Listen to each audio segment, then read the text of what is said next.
Oh, we are live, man. Okay, 24 seconds in. We got all 17 channels up. Hello, everybody.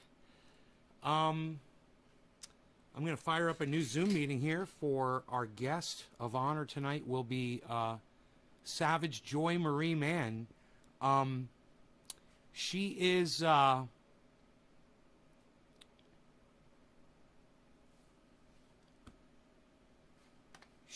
the driving force behind March for Medicare for All, m4m4a.org. If you guys are interested, you want to look into it, it's m4m4a.org. I believe that's the website.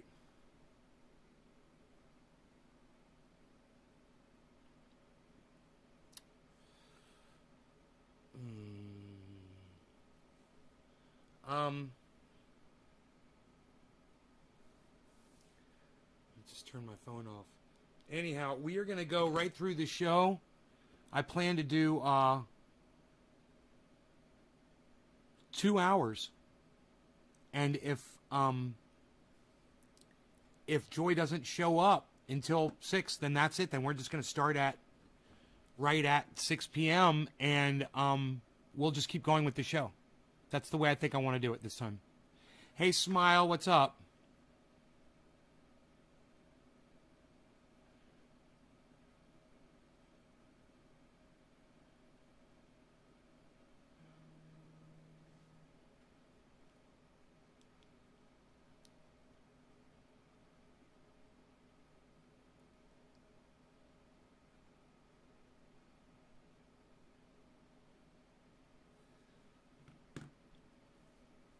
What happened with Rob? Hey, Tom. He came by the show, man. It's so good to see you, bro. I got a picture for you. I want you to see. My friend made a table that matches your painting. And I set it up today, man. And I sent her a photograph. But I'm so glad you're here because I can show you now. Check this out, bro.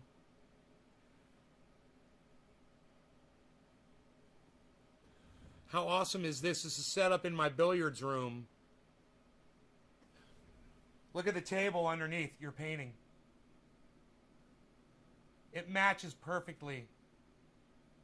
Here, there's the table. Nice, huh? You like the way I set that up?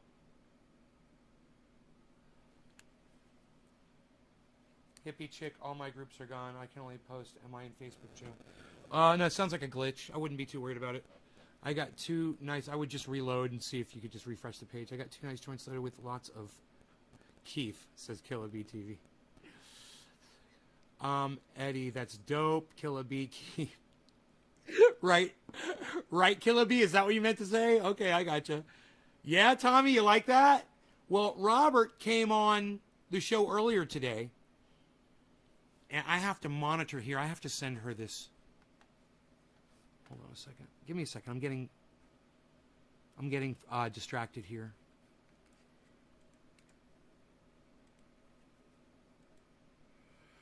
So I think I've kind of lost her, which is cool. I'm kind of springing it on her early, but I wanted to sit and smoke because I've been working all day around the house, not doing hard labor type stuff, but cleaning. Well, it kind of was a little laborious a little bit from here.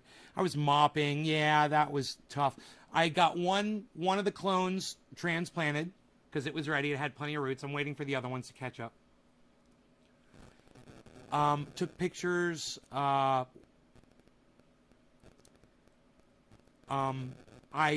moved that stinky water out into the garage. Got that all done. What else was I doing? I was working on something outside. I can't remember what it was. Shaded a couple of the plants outside that needed it. Did my 10-mile hike. You hiked for 10 miles, bro. Okay, yeah. I would say that you are ready for a sesh. Let's get right into that.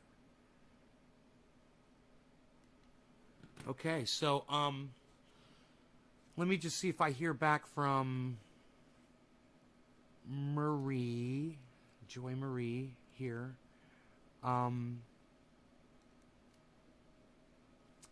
And let's see, I want to take this off of here, right? Yeah, the chat is going to be boom. All right, yeah, we're not going to have the chat on later, so I don't want to forget. Yeah, it was just a glitch. Yeah, I'm a pretty smart guy, aren't I?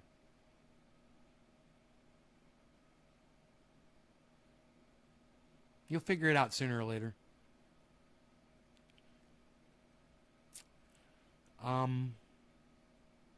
Yeah, I think we'll leave that on for now. It's just kind of weird the way it's doing that, man. It's showing, oh, because I put the bookmarks bar in there. Okay, I got it. I've got some stories that we can go over with Savage Joy later. Hey, Billy, I've got them saved. I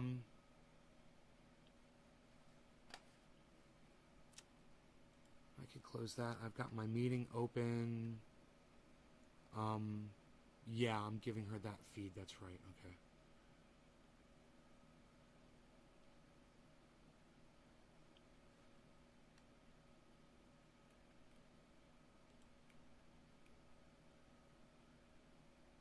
All right, don't be nervous. You'll be fine, bro. Don't worry about it. Don't be nervous about your surgery.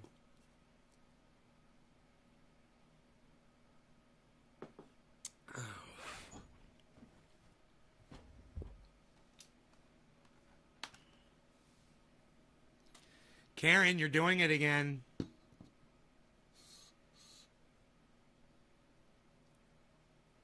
All right, so let's put that over there. I had a lighter that I was going to use specifically for this show. Isn't this funny? I am so freaking OCD, man. It's like, it's no big deal, bro. You've got a whole dish full of lighters. You don't have to use that lighter. It's probably sitting over there by the sink because I did a little water change. I didn't clean the whole bong. I just did a water change because I've got bud in here that I didn't want to throw away. I don't know what's in here. It's either orange bud. It probably is orange bud or Jack Hare. I can't remember what the last thing was I put in. But top of the hour, 7:10. Cheers, guys. It is 7:10 coming up here in 2 minutes. Cheers. We got Savage Joy Marie Mann coming on in 2 hours, guys. Stick around. Or be here by 6. Or she might pop on early.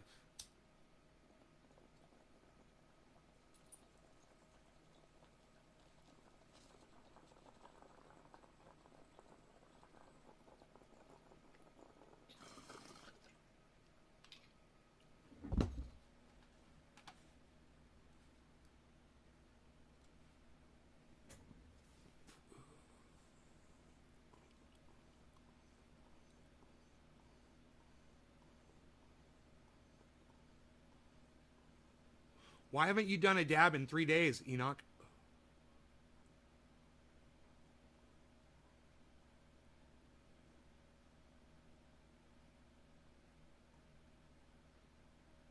Nobody talks between the smoke rings anymore, pal. What are you doing? Smoke rings anymore, pal. Nobody's even doing that. Karen's on X. Yeah, right.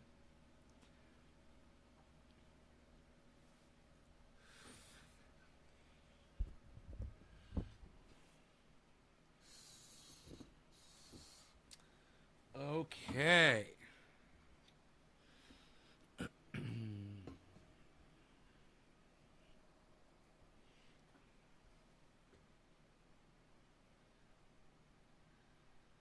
Let's get a bowl packed. I've got some stories for you guys.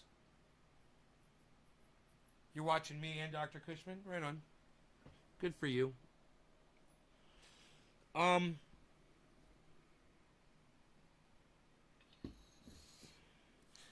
Let's go on with the story, shall we? I did something that I saw Dusty doing. He keeps links to all the videos that he watches. So, I'm using one of Dusty's techniques, Cult of Dusty. He saves these articles when he's going through them throughout the day, and he has a folder with all the bookmarks from each story, right? And then he goes on his live stream and he plays the video and he discusses them. And I think it's a great idea. So I'm going to steal Dusty, Cult of Dusty's idea, the way he organizes his videos with bookmarks on his browser. Pretty cool idea, man. Here we go. This is the first story that I thought I'd save and talk about. Drinking water is a basic necessity that we can easily take for granted in this country, but now a group of unregulated, potentially toxic chemicals, part of American life for decades, they are being increasingly detected in the water of thousands of American communities. Tonight, what our investigation uncovered and what you can do to keep your family safe. Here's Devin Dwyer. In the parched desert community of Tucson, Arizona, a precious natural resource is under threat. This is what we call the inflow into the plant. Water from the city's underground aquifer can pulse through these pipes at 10,000 gallons a minute. Hey, filtered, purified. The guy might not be able to dance worth a shit, but he's got some great show ideas. I love his segments that he does. And sent to taps in thousands of homes and businesses. But this spring, the city abruptly shut the plant down. We know that there's this contamination out there. We don't know exactly what it does. But we know it's not going away. Tests detected Listen to what this guy's going to say right now. Listen to what's in this water. Elevated levels of man-made chemicals known as per- and polyfluoroalkyl substances, or PFAS. Oh, PFAS, isn't that sweet? That's a cute little name, PFAS. Hello, PFAS. What are you? Hey, I'm per- and polyfluoroalkyl. What polyfluoroalkyl substances? Did he say the word properly? Does, but we know it's not going away. Tests detected elevated levels of man-made chemicals known as per- and polyfluoroalkyl substances. Fluoroalkyl. Okay, fluoroalkyl, I got it. Per- and polyfluoroalkyl substances. Huh. But we're just going to call them PFAS because it's so cute. Or PFAS. PFAS. You watch out for those PFAS chemicals. They might kill your children. They're colorless, tasteless, and scientists say potentially dangerous to human health over time. You lost confidence that these filters could take it out and guarantee the water's safe. We don't have enough confidence to go to drinking water supply at this time using just granular activated carbon. The indefinite shutdown turned off a source of drinking water for 60,000 residents. 60,000 residents just had their home's water shut off. What have I been telling you for the last 5 fucking years sitting in this chair, Chuckles McGursky McGriddle McGee? What have I told you guys for the last 5 years? I said, what are you going to do when they shut your fucking water off? There's 60,000 people right now that I guarantee you not one of them ever watched my show. Hey, man. It's not their fault. Blame Shit Lips and the Google algorithms crew. Okay? Don't blame them, and you can't blame me. I gave them the message that they should have water. You should have access to your own water, and don't trust a company or a government to supply it to you, because one day they can shut it off. And then what are you going to do? You should have been watching my show. I can't help you, and I don't blame you. It's not your fault. It's Shit Lips over there at Google's fault. It's the algorithms crew fault. And you know what? I'd like to do something about that, but I have no power or control over those people at YouTube. They're going to do what they're going to do. Raising concerns about safety. You know, there's so many memories growing up here. Listen to her crying as she just even starts talking about it. It's hard to listen to her speak. Patty Daggett's old neighborhood on the city's south side is still scarred by tap water poisoned in the 1980s by an industrial spill of the chemical solvent trichloroethylene, or TCE. Daggett swam in the contaminated water as a child and drank from the tap in her home. In 2014, at age 47, she was diagnosed with a rare form of blood cancer, her doctor linked to the chemicals. He said that he had, through that cytogenic test, determined that my cancer had been caused by a toxin. But I'm telling you right now, I would never let any of my kids, my grandkids, anybody in my family drink water. Quarter of the hour, cannabis isn't just for all. Cheers. We got Savage Joy Marie Man here in an hour and 45 minutes. Cheers. Or less. Receive financial settlements in major lawsuits. In 1983, the EPA listed Tucson as a Superfund site where cleanup of the water has been underway until now. This water treatment facility was designed to filter out 2 other toxic chemicals, but when PFAS arrived, city officials decided to shut it down. Mayor Regina Romero says a stream of PFAS-contaminated PFAS sounds like the next hot little boy band. groundwater more than 143 times above the suggested PFAS, they're from Denmark, but they're really hot. EPA safety level threatened to overwhelm the city's drinking water filters and resurfaced old fears. We still have many families that lost loved ones because of TCE. And so it is palpable, it is present. How dangerous is PFAS in your view? Is it as concerning as TCE? It is as concerning. The Environmental Protection Agency does not require testing for PFAS and I want you guys to listen to that a couple of times. does not enforce a national standard for the maximum amount that's safe to drink. Concerning. The Environmental Protection Agency does not require testing for PFAS. The Environmental Protection Agency does not require testing for PFAS. The Environmental Protection Agency does not require testing for PFAS. Why the fuck not? I mean, wouldn't that make sense to do that? United States federal government of the United States of America, our dear leaders who we voted to protect our children, to protect our own very lives.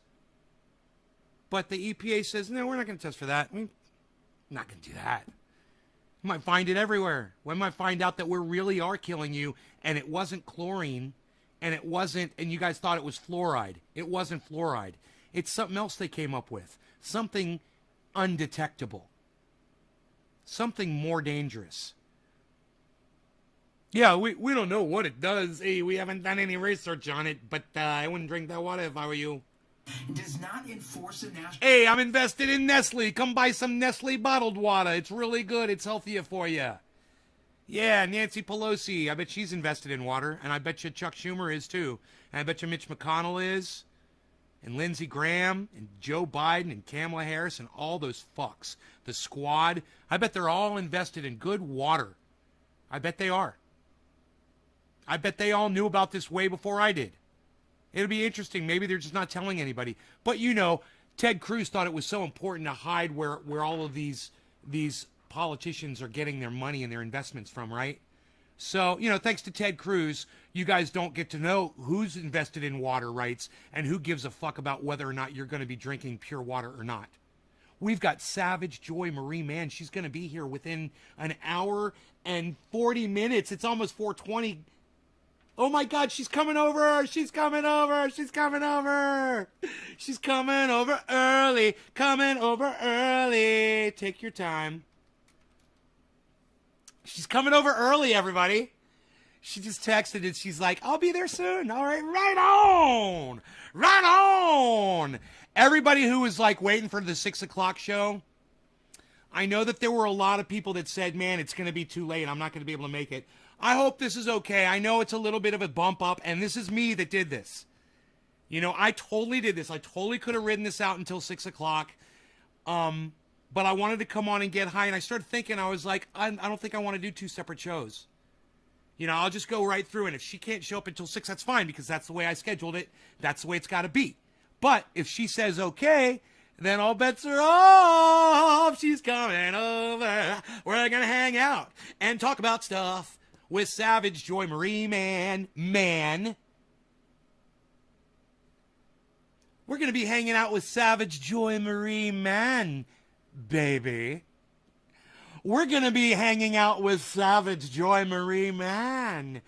Man. I like that. Don't. Does she consume? No! I asked her, I was like, do you smoke cannabis? And she's like, no. She's like, but I love the triage oil. And her and her husband loved it. And they used it. And I'm like, can I send you guys more? I don't know what she said. Okay. I'll ask her again. I'll ask her during the show. She didn't respond. But she said they are really happy with it. So, yay.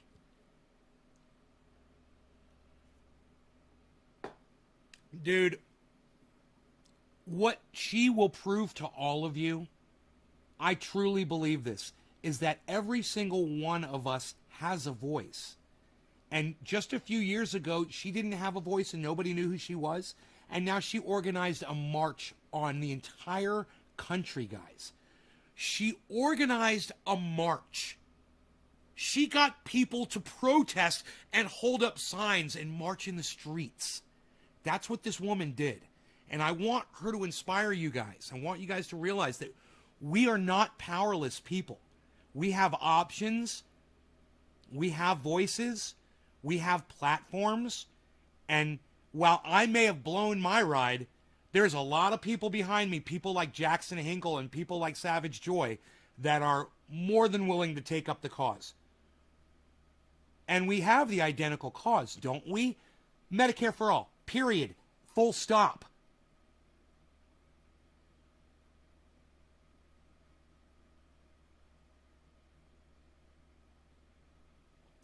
No, your video didn't freeze up. I'm just letting the silence baste that thought into your brains. Medicare for all. That's what we're all here for, right?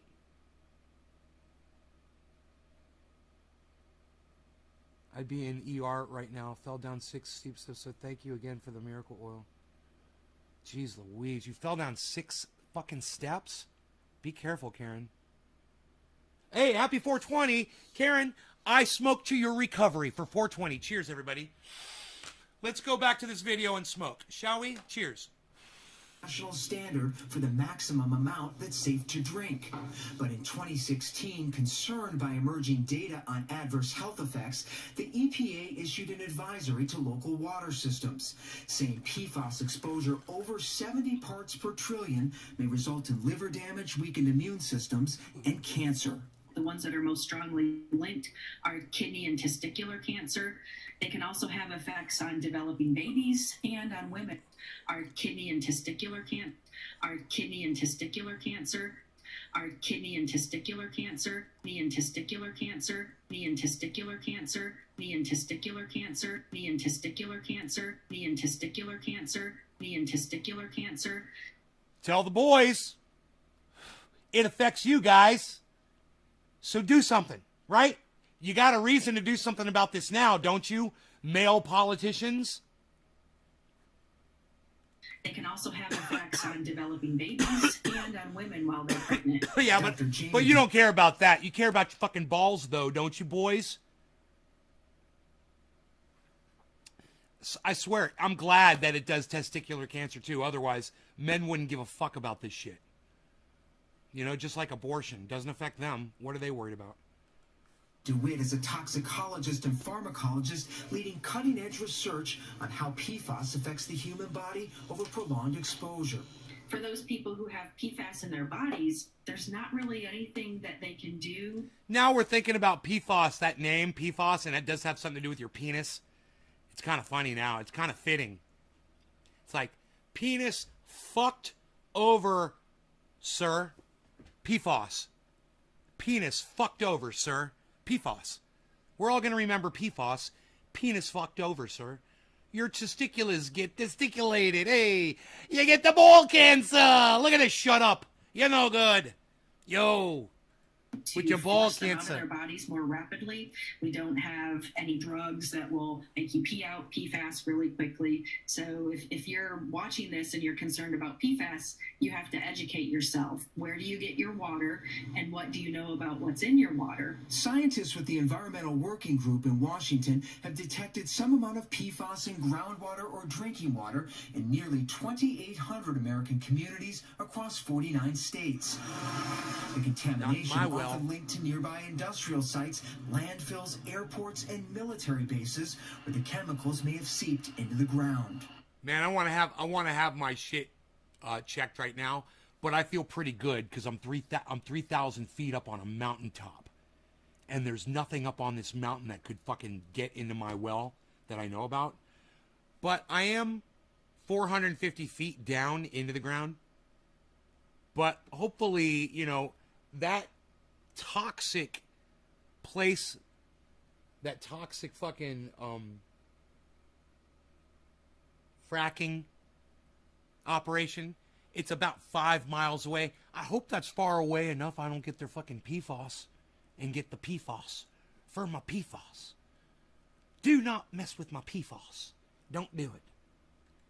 We're walking on top of a huge reservoir of PFAS. You can't see it, but it's right beneath us. Yeah, it's very... University of Arizona hydrologist Bo Gua walked us through where scientists suspect some of Tucson's PFAS contamination began.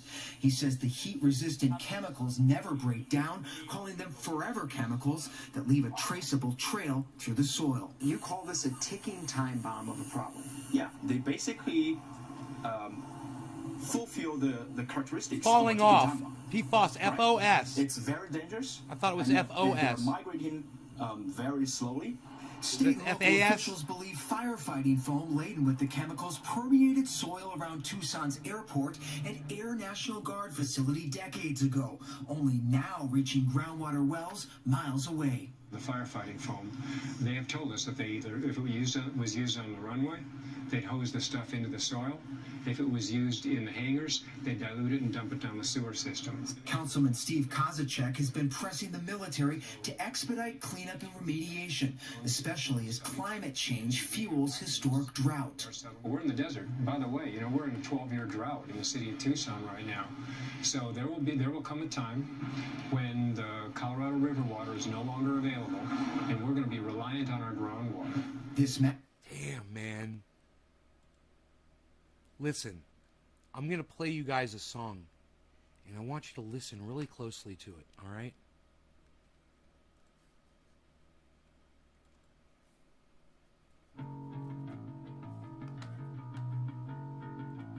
Prepare yourself. Prepare yourself. It sounds so good. Prepare yourself.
It starts with an F.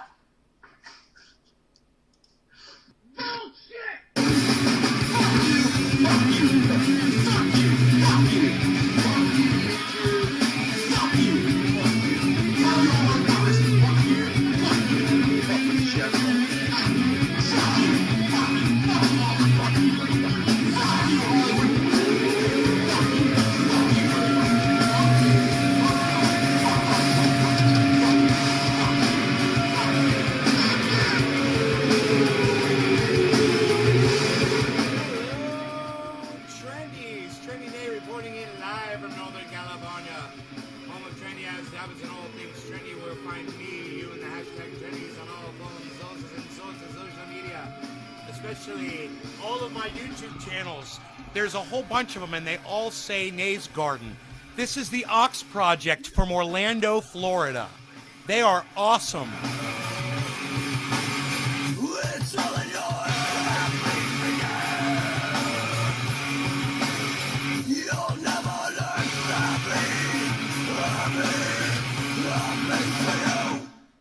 much anger. But you know, it's like Savage Joy Marie said in her podcast, her latest one. She said, you know, anger doesn't get us anywhere. She said conversation is what works. And she said, and you can argue, but let's not be vicious. Let's not be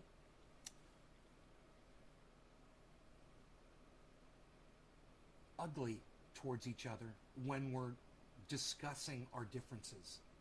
Let's not attack each other based on our differences or on a personal level. And let's grow past that. I'm growing past that right now. I'm in the process of growing past that. You know, people like Savage Joy Marie Mann, she's helping me.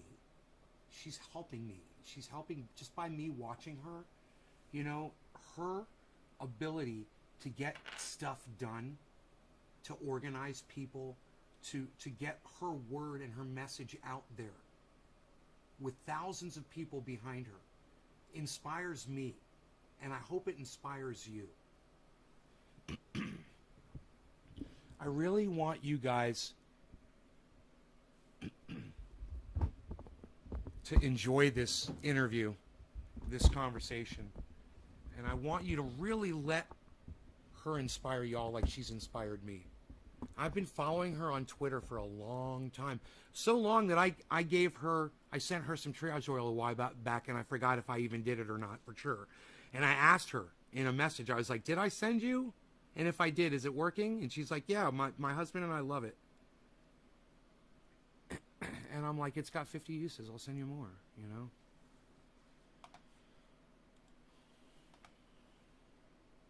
So that's nice, huh? Forever chemicals detected in water systems of nearly 2,800 U.S. cities. You guys understand that. It wasn't just anecdotal. It wasn't just one little spot. Okay? And that's important for you guys to realize. This pollution could be affecting you. You could be ingesting this as we speak right now. Are you in one of those 2,800 cities? You know, they put up a map of the country, and this is what they said. And what do you know about what's in your water? Scientists with the Environmental Working Group in Washington have detected some amount of PFAS in groundwater or drinking water in nearly 2,800 American communities across 49 states. You guys, who sees themselves out there? Let me know in the chat if you see yourself. Do you guys see? I see myself. I'll point right where I'm at. This is where I'm at, and I see it. There's toxicity right here, man. That's where I am. So how about y'all? Y'all see your cities in here anywhere? What do y'all think?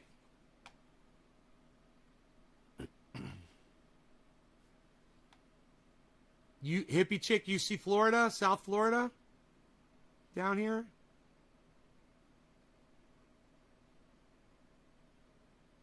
Yeah? Over here, Karen? Over here?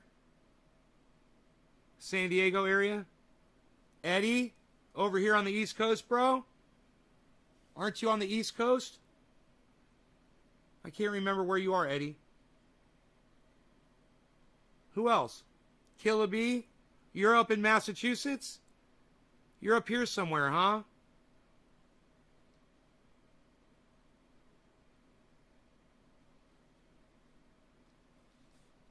Up here.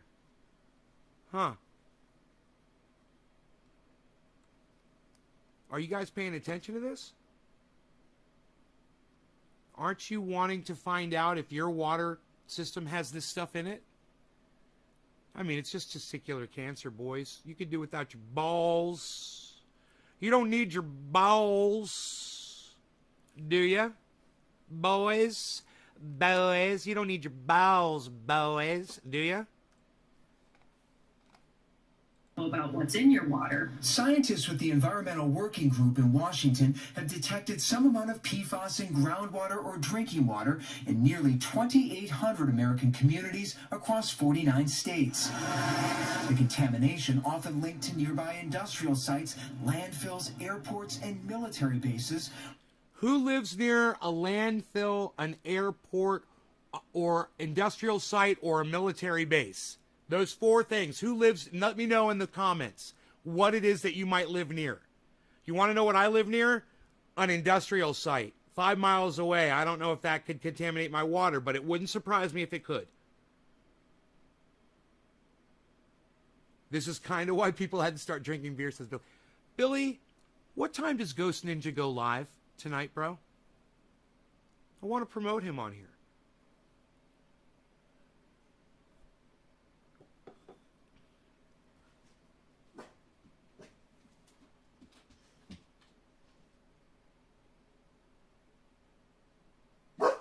What are you barking at, buddy? You guys give me 1 second, okay? I'm just gonna go check. You're close to a Navy base, Karen? Let me just see if there's anybody out here. He generally doesn't do this. No, Rogi, there's nobody here, buddy. Rogi, look.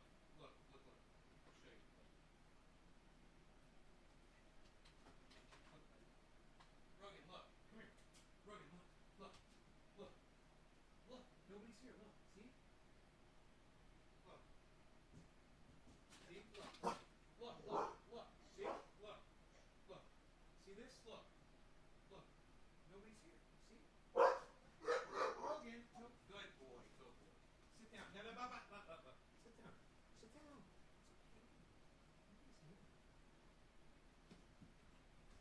He's flipping out. I'm just going to let him outside. Why are you flipping out, buddy? I can't believe he starts flipping out right before I'm supposed to have Savage Joy Marie Mann on, and he never does this. And now all of a sudden, my dog starts having a fit. It's never happens. See, there's nobody out there. You want to come back in yet? He's so cute. Why are you beasling? You want to come back inside, Beasel? You good? Come back in. Come on. Nobody's here. Come on. No? All right. He's like, no, I want to beasel around. Oh, man. Come on, Bees. Why you beasling, Beasel? Why you beasling? Little Beasel, why you beasling? Little Beasel. Why you be beasling, little Beasel? Why you be beasling, little Beasel?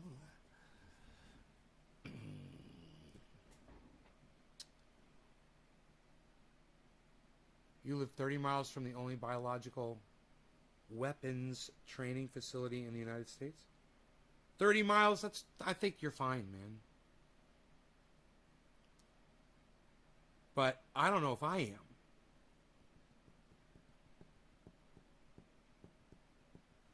I mean, the good thing is that my aquifer is in my mountain, okay? My aquifer is still 2,500 feet above ground level, right? Now, between here and where that industrial site is, 5 miles, there's valleys, right? And there's a couple of mountain ranges and valleys between here and there where they are in 5 miles. And I don't think that they affect me just because of the terrain, you know? And they're probably up at, I'm assuming they're probably at 1,000 feet.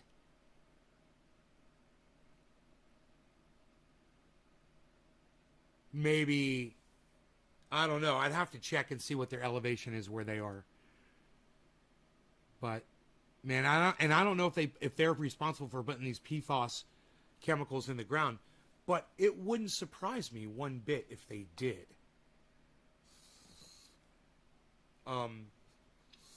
Where's it all coming from? What is PFAS coming from? They say they don't know where it comes from. Where the chemicals may have seeped into the ground. We're walking on top of a huge reservoir of PFAS. You can't see it, but it's right beneath us. Yeah, it's very... University of Arizona hydrologist Bo Gua walked us through where scientists suspect some of Tucson's PFAS contamination began. He says the heat-resistant chemicals never break down, calling them forever chemicals that leave a traceable trail through the soil. You call this a ticking time bomb of a problem. Dude, the guy sat there and he sat there and told the guy where it all came from, and they're not playing anything that guy said about where these chemicals came from. Do you guys like this? This is hilarious. Yeah, they basically fulfill the characteristics of a ticking time bomb, right? It's very dangerous, and they're migrating very slowly. State and local officials believe firefighting foam laden with the chemicals permeated soil around Tucson's airport and Air National Guard facility decades ago. How much firefighting foam did they put into the ground? So that's the source of this? Firefighting foam? I mean, these guys drop this stuff everywhere. Is that orange, bright orange, pink shit? Is that what it is? Because they dropped it right down the street, man. Oh, from me. Yeah. Right at the base of my mountain. Holy shit. Not at the base of my mountain. Not at the base of my mountain. At my altitude. 100 feet below me. Only now reaching groundwater wells miles away. The firefighting foam, they have told us that they either, if it was used on the runway, they'd hose the stuff into the soil. If it was used in the hangars, they'd dilute it and dump it down the sewer system. Councilman Steve Kozacek has been pressing the military to expedite cleanup and remediation. Let's hope that the new shit that they use now, like the shit they use to put out this fire over here, isn't full of this PFAS. Especially as climate change fuels historic drought. We're in the desert. By the way, we're in a 12-year drought in the city of Tucson right now. So there will come a time when the Colorado River water is no longer available, and we're going to be reliant on our groundwater. This map from the Arizona Department of Environmental Quality shows PFAS concentrations in groundwater around 10,000 parts per trillion, far above the EPA's 70 parts per trillion advisory, stretching from the airport to wells that deliver water to the treatment plant. Tucson's Air National Guard's base is one of the largest F-16 training facilities in the world. It's also one of 650 military installations linked to PFAS contamination. The Defense Department says it's investigating the scope of known or suspected contamination at or near hundreds of facilities, but needs more time before it can launch a large-scale cleanup plan. 5 years ago, the military began deploying what it calls a new environmentally responsible firefighting foam, but it's not PFAS-free. Tucson's a bellwether. We're the canary in the coal mine right now. We're saying to every other city in the country, this is an issue if you've got a military base in your community. PFAS contamination linked to firefighting foams has been detected on the lake shores in northern Michigan and neighborhoods near an old Naval Air Station in Pennsylvania. In New Mexico, a dairy farmer claims in a federal lawsuit that groundwater contaminated by PFAS poisoned his cows. And in March, after a foam spill at this small Virginia airport, PFAS was discovered in the water system of suburbs of the nation's capital. So it's all over this area, and it's in the backyards of people who are working on these issues. Water quality analyst Sidney Evans estimates more than 200 million Americans could be drinking some amount of PFAS in their tap water every day. There's only 300 million of us, guys. They're saying 2/3.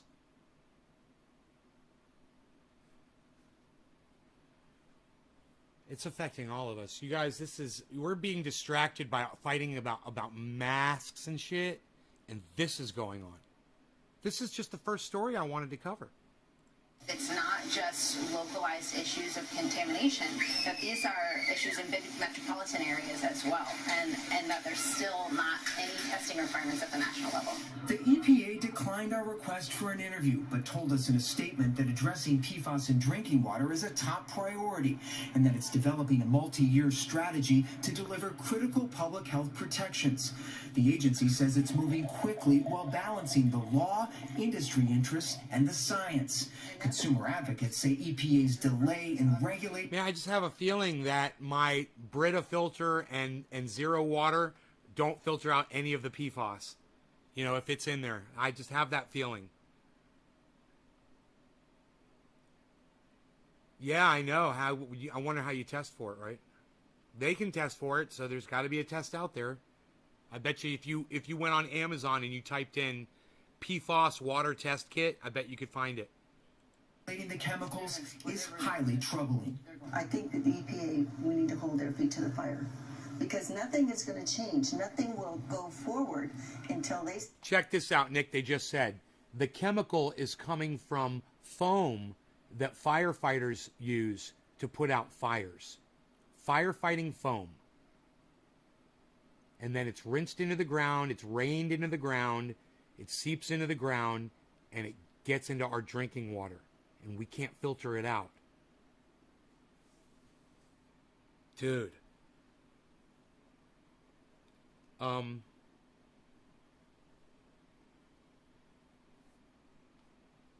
just get... Billy. Billy, did you tell me what time Ghost Ninja goes live?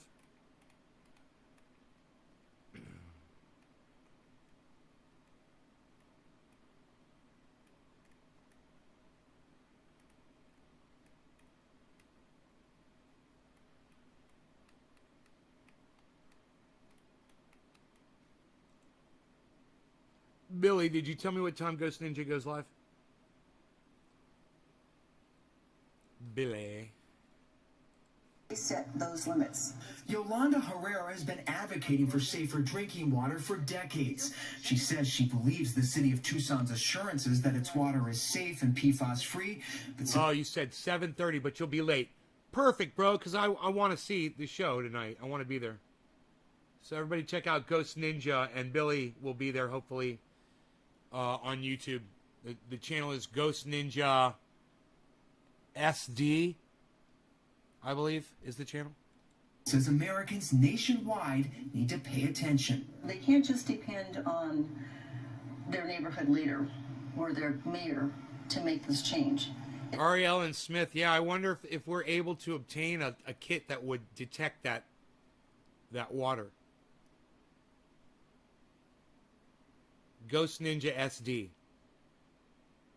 That's the channel, guys. Ghost Ninja SD. I don't ever see the SD. All I see is Ghost Ninja. But that's the channel.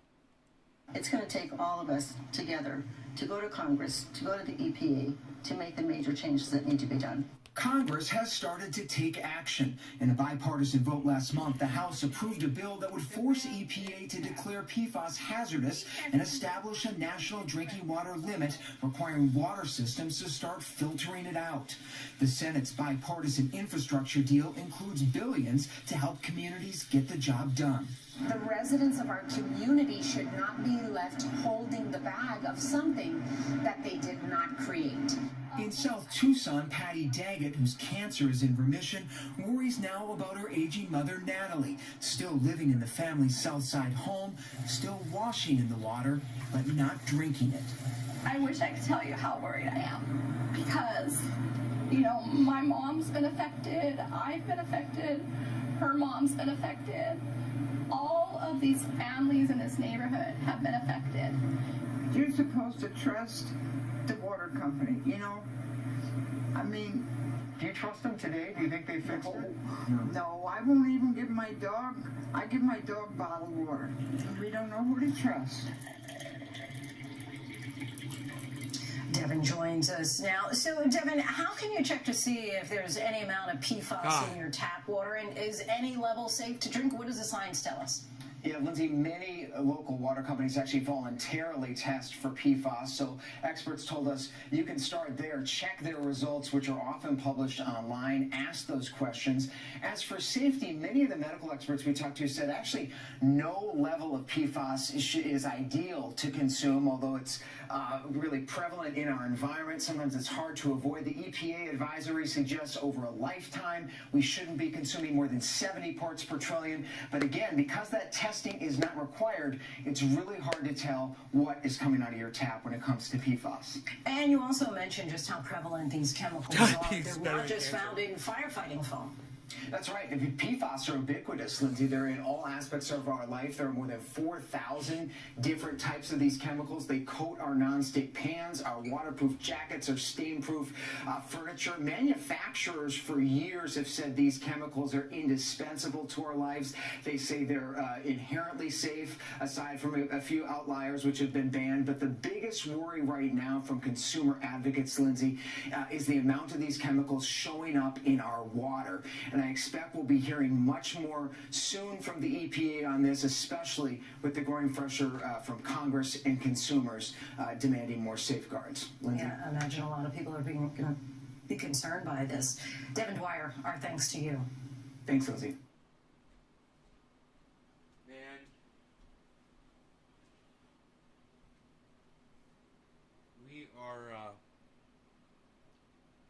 We are so distracted, whether by design or not. We're so distracted by so many other things. Come on, bees. Good boy.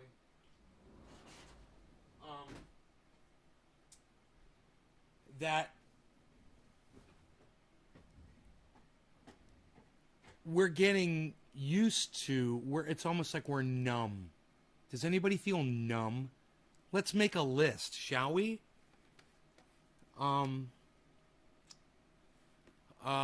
Here, let's do it. Where can I do it at? My screen. I'm running out of screen room over here.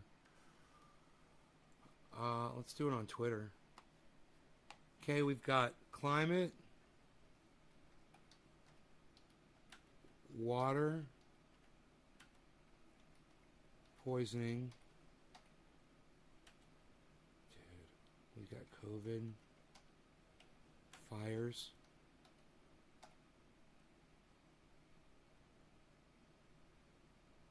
We've got do nothing politicians. You know,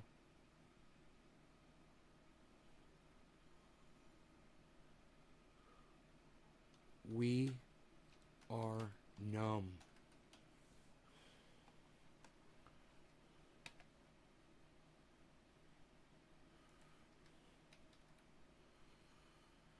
You know?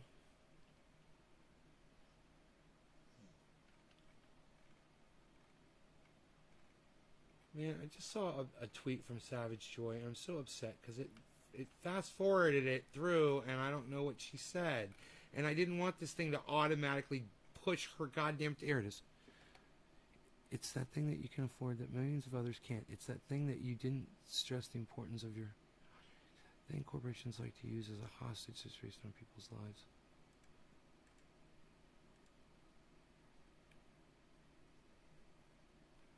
She was answering the question, Dad, what's health insurance? It's that thing you can afford that millions of others can't. It's that thing that you didn't stress the importance of on your campaign. Andrew Yang. Oh, she's responding to Andrew Yang 1 hour ago. Man, she's on it, bro.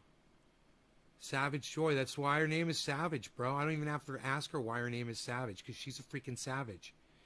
It's that thing corporations like to use as a hostage situation on people's lives. Isn't this crazy? This is what we were just talking about in the show earlier, about the way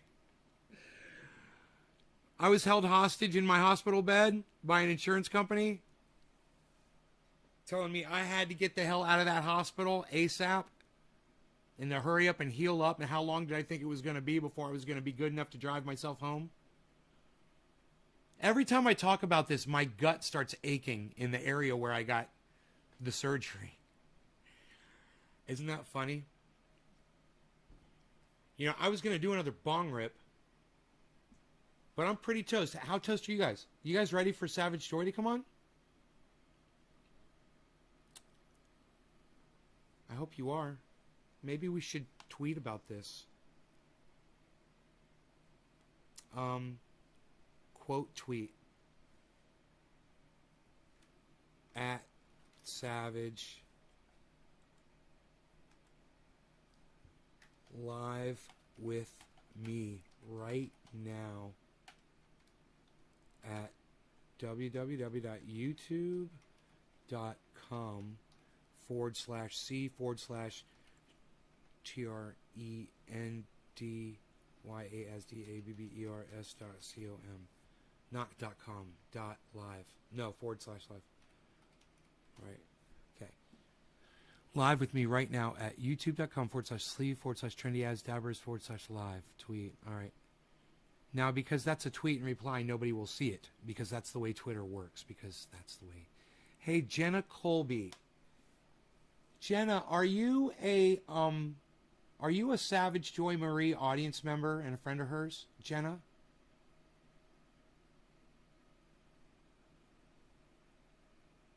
Plant more seeds, Jenna.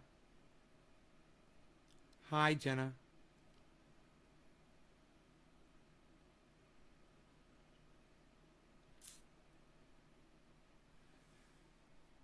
Yes? Oh, yay. You know, I'm going to copy and paste her tweet instead of retweet. Copy, okay. Live with me now. Okay.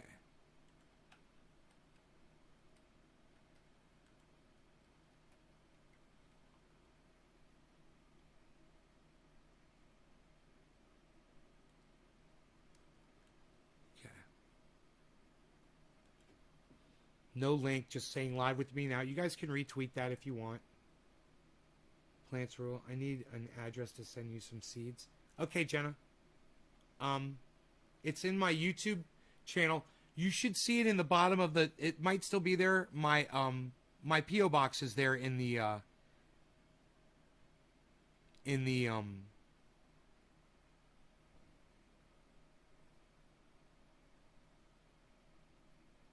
the description of the YouTube video. Sorry it took me so long to get the words out. Sometimes I get a bottleneck in my brain. This is going to be an interesting interview. I'm really high right now, and I'm thinking about getting more high before she pops in.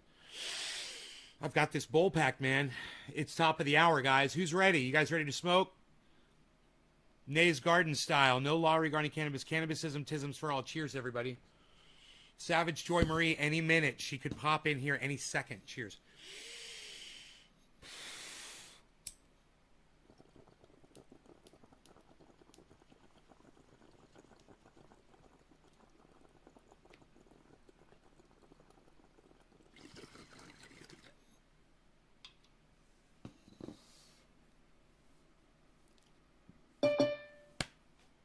There she is.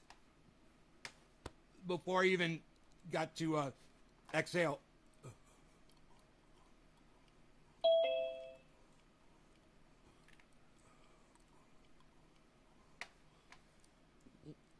I can see you fine. Hey, can you hear me okay? I hear you perfectly. This is fantastic. Yeah, there's absolutely no problem with the audio at all. We are live, everybody, with Savage Joy Marie, blind, 80% blind, but aware AF man. You like that? You like that I said that? That's me. Hello. Hello. Welcome to the I show. don't smoke, so that's okay. What I did was I made a drinky drink. Oh, cool! The little party time. Cool, a little siesta. A little, not a siesta. That's libation. That's the word I was looking for. It's not a mimosa. That's fine. It's whatever it's got to be.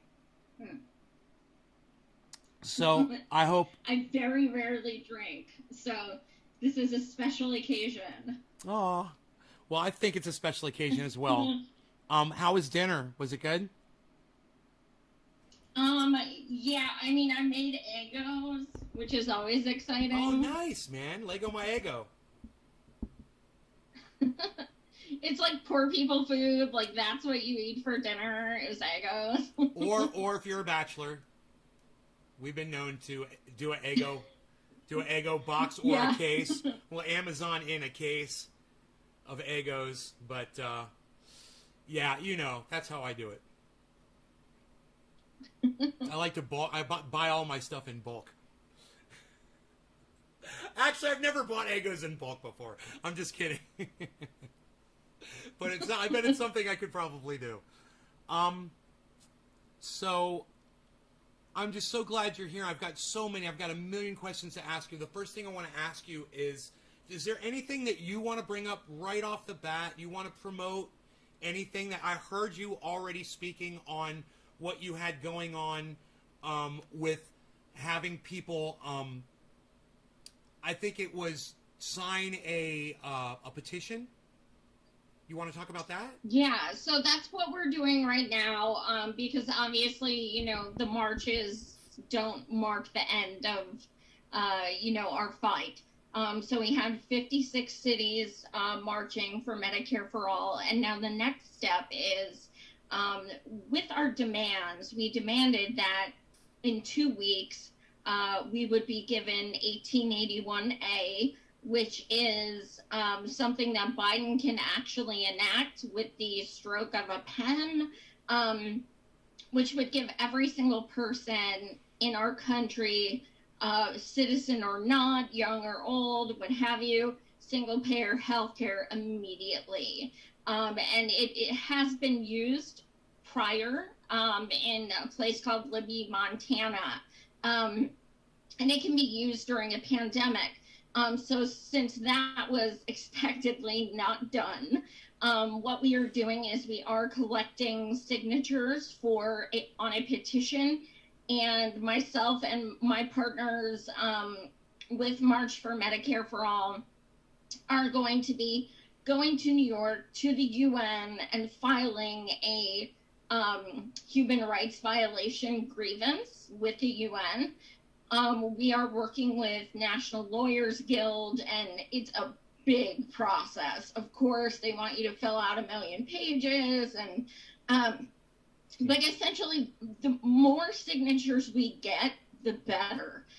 So if you guys want to take a look at, you know, what exactly is involved, it's M4 as in the number 4. So m4m4all.org. .org. And the petition should come up right when the page comes up. But also, if you want to sign up for our emails, because we're having monthly actions. So it's not just like, I mean, I know we're called March for Medicare for All, but we didn't expect it to grow the way that it did. We had 3 marches, and then all of a sudden it was 56. So we're using, you know, that coalition we have built to just keep going and keep trying other things. And Susan Sarandon said, sign the petition. Big fan.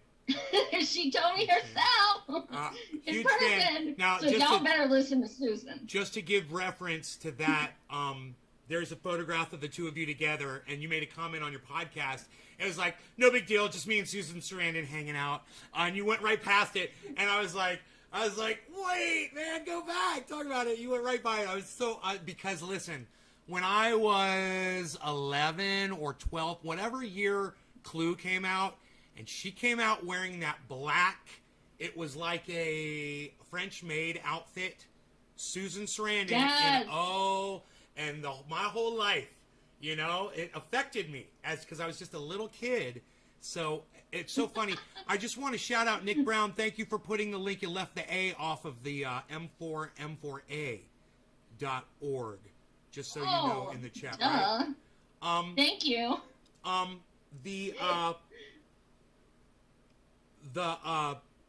God, there's so many things I want to talk to you about.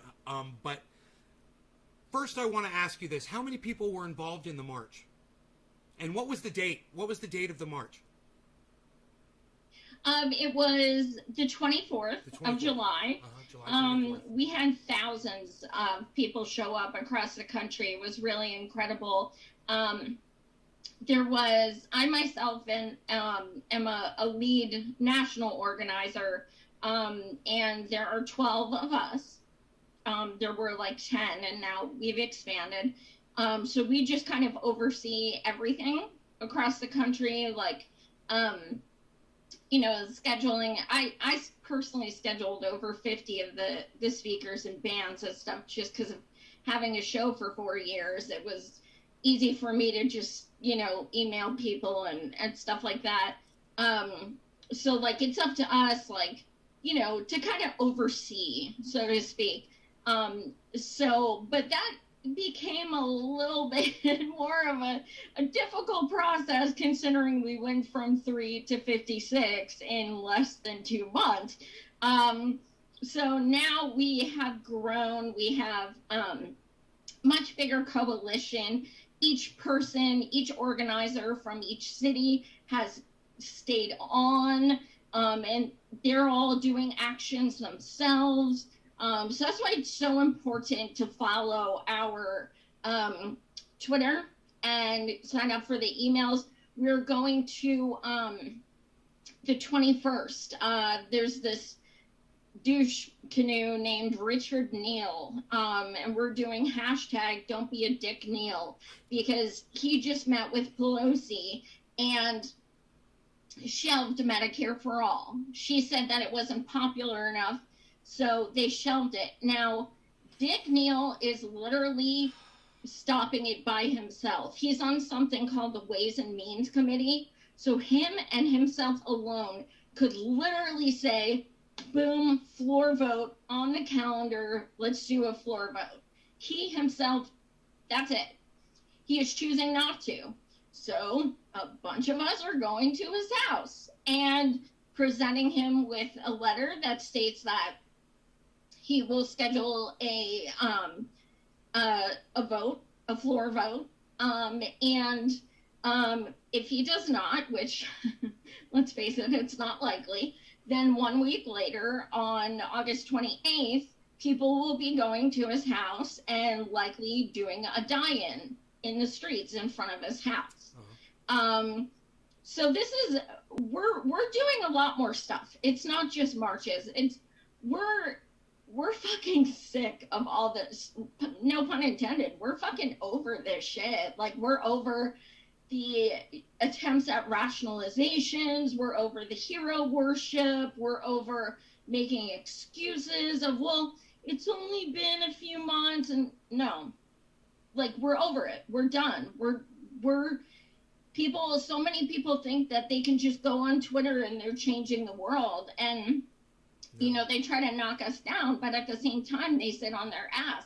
So if you know something better, please tell us. But it's usually just, y'all are wasting your time. And it's like, well, tell us, what do you want us to do? What's better? And nobody has any ideas. So let us waste our time. If that's what this is, so be it. At least we're fucking doing something. It's got to be an effort on everyone's part, and everyone who disagrees with what other method you might be using or anyone else is using, they need to employ their methods and prove to us wrong. But everyone should be working for the same goal, and we all want the exact same thing, and it's only one thing that we're all working towards. And I do understand the fight that's going on internally between all of us, where we kind of we kind of lose focus of what we're all trying to achieve. We get entangled and we get into the drama, and we say, oh, I've got a difference with you here. I've got a difference with you there. You said something that was beautiful on your podcast earlier. You said, this fighting and this ugliness, and it's not necessary. If you want to debate, if you want to argue, if you want to disagree, that is fine. But you need to work towards this common goal and stop attacking each other personally and stop attacking each other on your differences, because you're not getting anywhere. And, you know, I watched you go through the whole thing with Tim Black, and I want you to know, just so you have a little bit of context, he called me, he let me call him up on the phone once. I needed some guidance with my podcasting. And I actually talked to him on the phone, and he said, you can't be, you're gonna get a kick out of this. You can't be so angry. He told me. Thoughts? Go ahead. He told you can't be so angry? He helped Oh my me. God. He helped me. It was a help. I get that all the time, to be quite honest, because I look very young. I'm 42, but I don't look it. And I'm a woman. You know, when I started my show over 4 years ago, it was, I mean, I would drop, you know, say fuck, and it was like, grown men would come in the comments, young lady, do you kiss your mother with that mouth? Yeah, fucking do. Now what?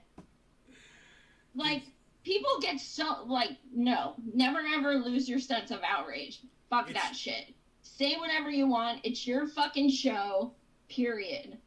Yes, be outraged, but don't attack people on a personal level with your anger and your outrage. Right. Outrage is directed at the issues. Hatred is directed from emotion. Right. And that's the difference. So outrage, the system, the politicians, hatred is when you're, you know, calling, you know, I'm not talking about politicians, but calling each other names and, you know, slandering them and harassing them and stuff.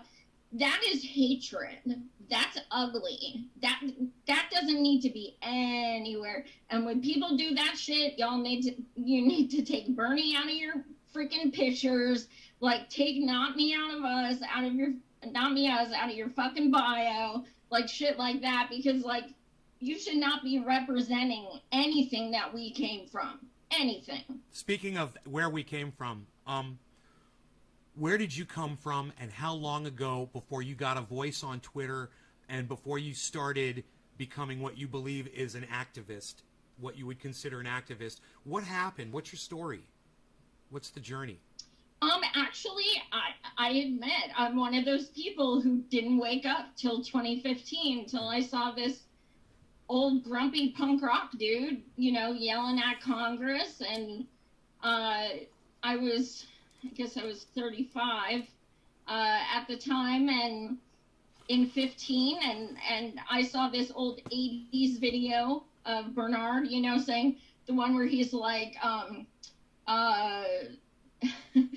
I will hold you in contempt, and he goes like down the line. It was so epic. And excuse me, you do a Bernie? I was like, holy fuck, this you guy. You do Bernie too? You do a Bernie? I'd love to hear your Bernie. If you're doing Bernie, I love it. That was great. Don't stop. Do it. I do. You're very good. That's good. Don't stop. And remember to play the bongos. Don't forget to play the bongos while you're doing Bernie. I just filibustered in my pants. I stole that from a comedian. I love it. All right, don't let me slow you down. Keep going, please. So in 2015, I learned about this guy Bernard. No, but I talked to his son on the phone countless times, and he sounds just like him, but he curses a lot. And then I've interviewed Bernard's brother Larry, and he sounds just like him as well. I love you calling Bernard. But Larry is a Green elected member of the healthcare section in the UK. So he's way more left than Bernie. But I digress. Yeah, 2015, right. I saw this, like, 1980s video of Bernard on the, congressional floor, and he was just, like, so punk rock and so, like, no. And I became obsessed, and I just watched every video I could find on YouTube. And then that was about 3 months before he announced he was running for president.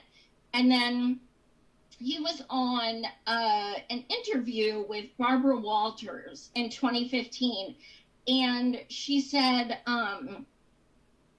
you know, what would you want to be known for after this campaign? And he said, you know, I would want to be known as being a human being or something like that. And I was like, yep, I'm doing everything I can to get this dude elected. I had never heard something like that from a so-called politician. Yeah. Humility. So, what's that? Humility. I mean, someone who's not letting himself be bought off. Someone who really is trying to make change for people, and not there to absolutely to get wealthy. Yeah. So I learned everything I could about him, and I'm in Pennsylvania, so we had a Harrisburg Bernie office, which we called Harrisburg office, and I learned how to go door to door and how to phone bank and did all this shit. And then I organized my first march, which was a Bernie march, and when it was that? The first time I ever even held a megaphone. When was that? What year? Yeah, that was 6 years ago. Okay. And then 2015. After that race, I was like, I'm not done. You were like a fireball when you started. You just went straight in. You dove in. You quick. That's amazing. Yeah. It wasn't like it. So I was like, I'm just gonna keep going because this is about the issues, not the person. So I was like organizing marches against DAPL, marches for Medicare for All. Black Lives Matter, immigrant solidarity, Muslim solidarity. And I just, you know, the cops at the Harrisburg Capitol building would say, you're going to have to pay a second mortgage on these steps. You're here all the time. And I was like, yeah, good. I live right at the Capitol. Yes, I'm going to be here. They're going to know me. And they do. So I did, you know, until Bernard started running again, I did over 30 other actions, either organized or co-organized, in Harrisburg, Philly, and stuff. And it just, I don't know, I started getting known just for always being like, let's do this, let's do that.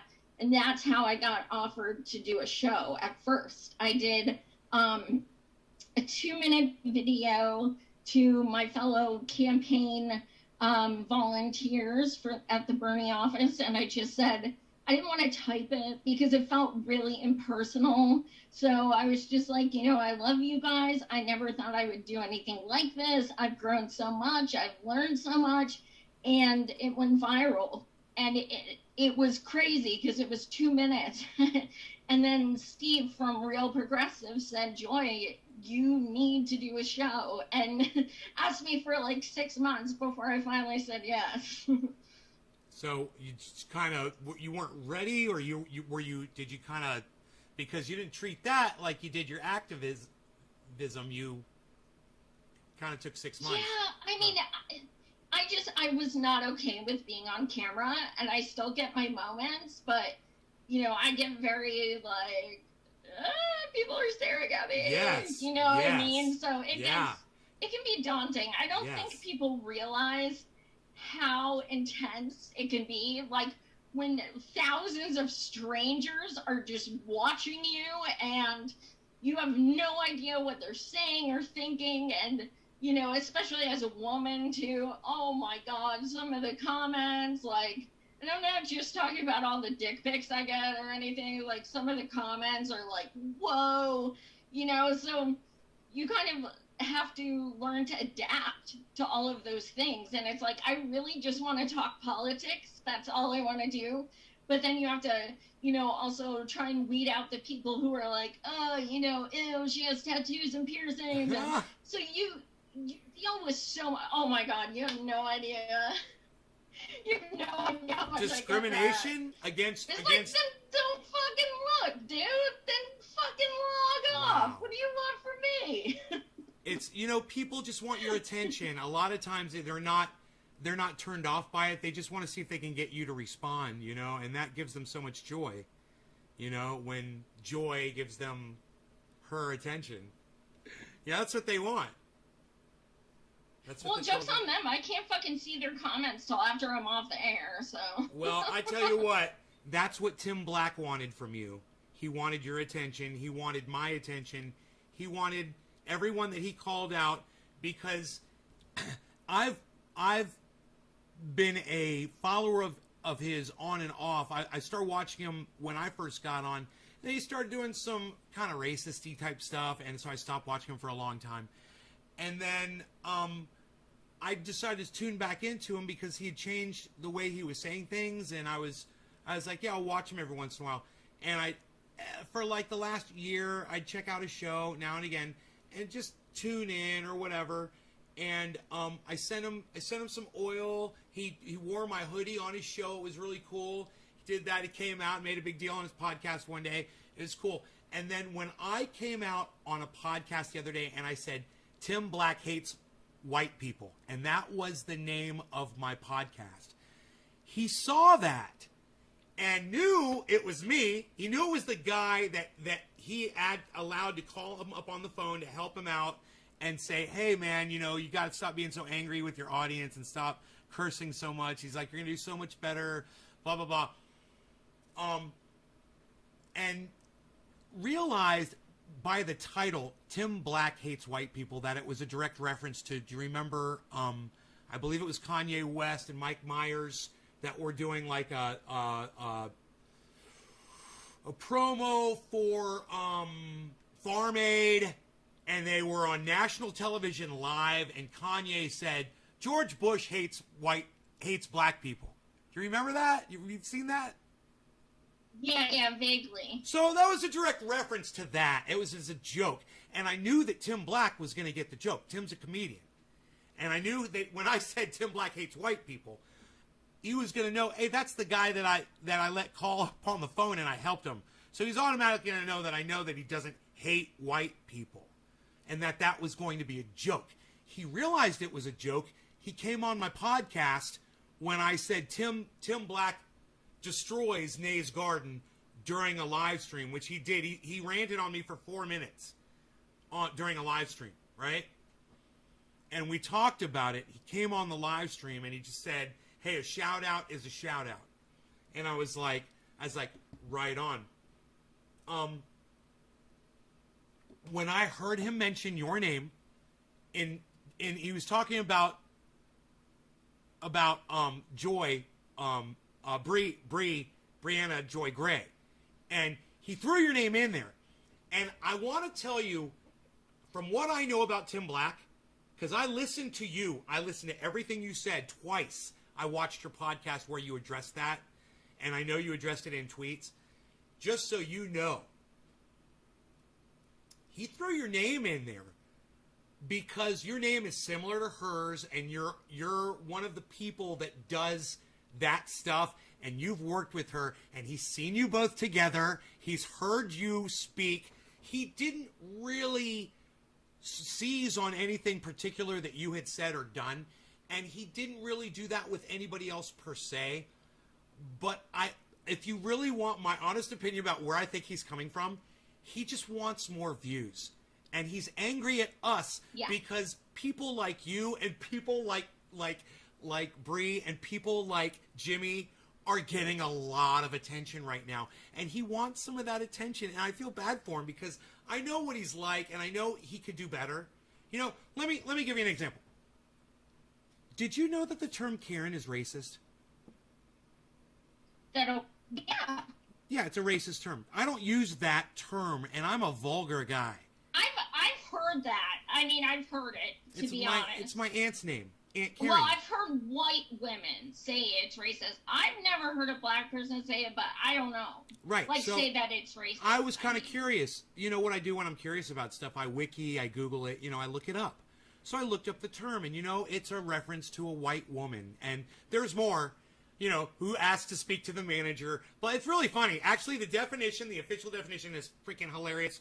Look it up sometime. You'll laugh. But at the same time, yes, it's racist. And he uses that term a lot. And he uses it in a racist way. And one of the things that he said about Bree was he says, when I look you in the eye, I see a white woman who doesn't understand the plight of black people.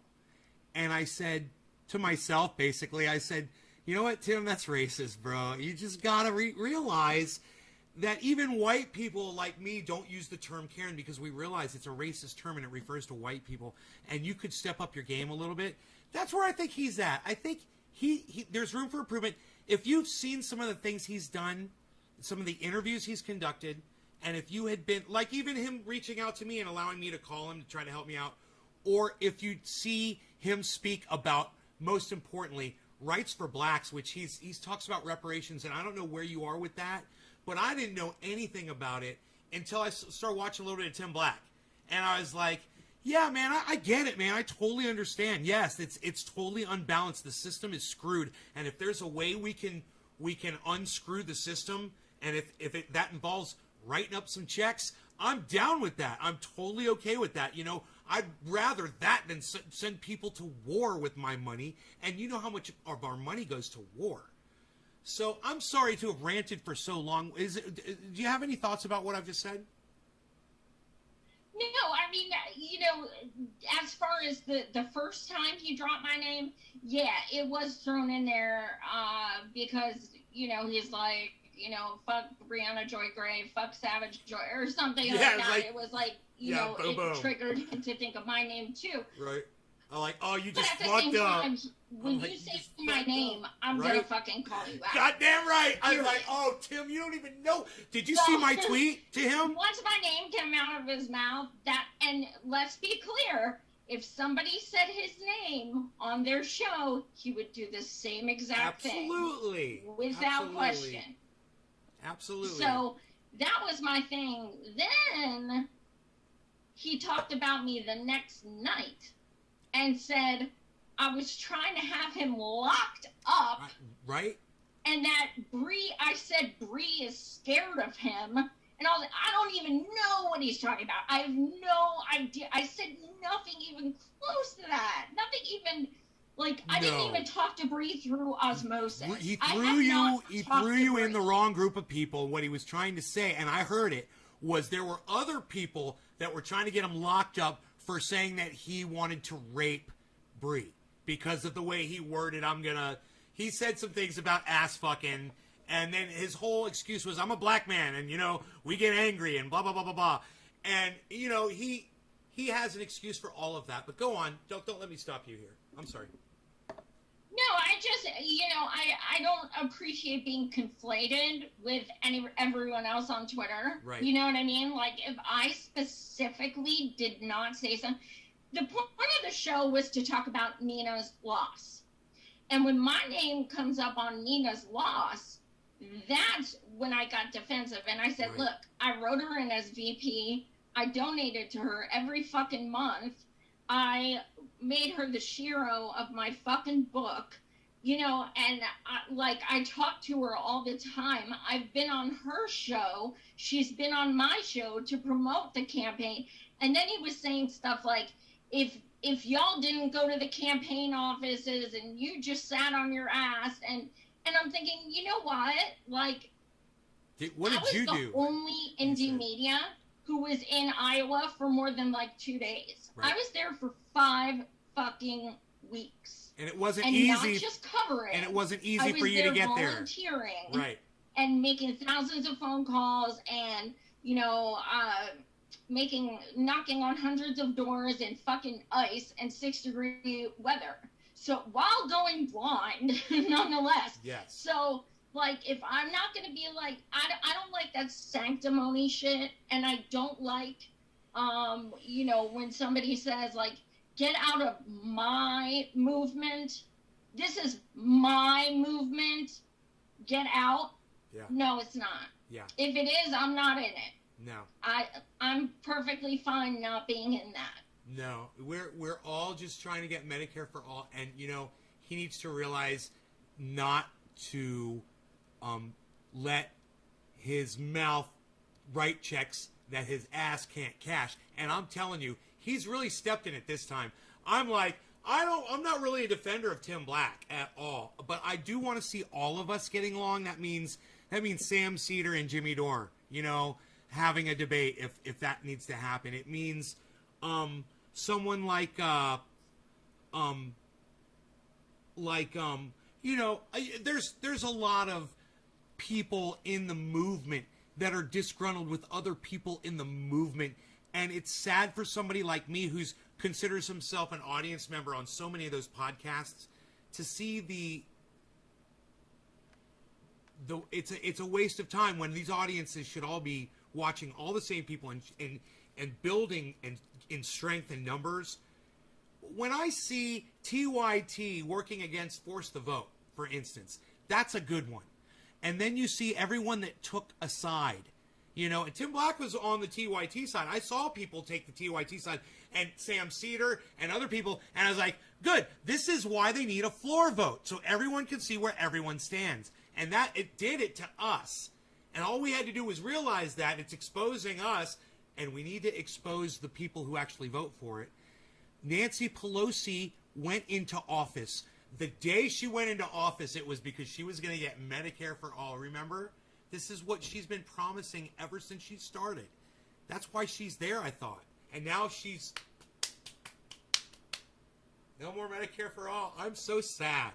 It's like every time we try to work so hard and we make... It's like a step forward and then it's 3 steps backwards.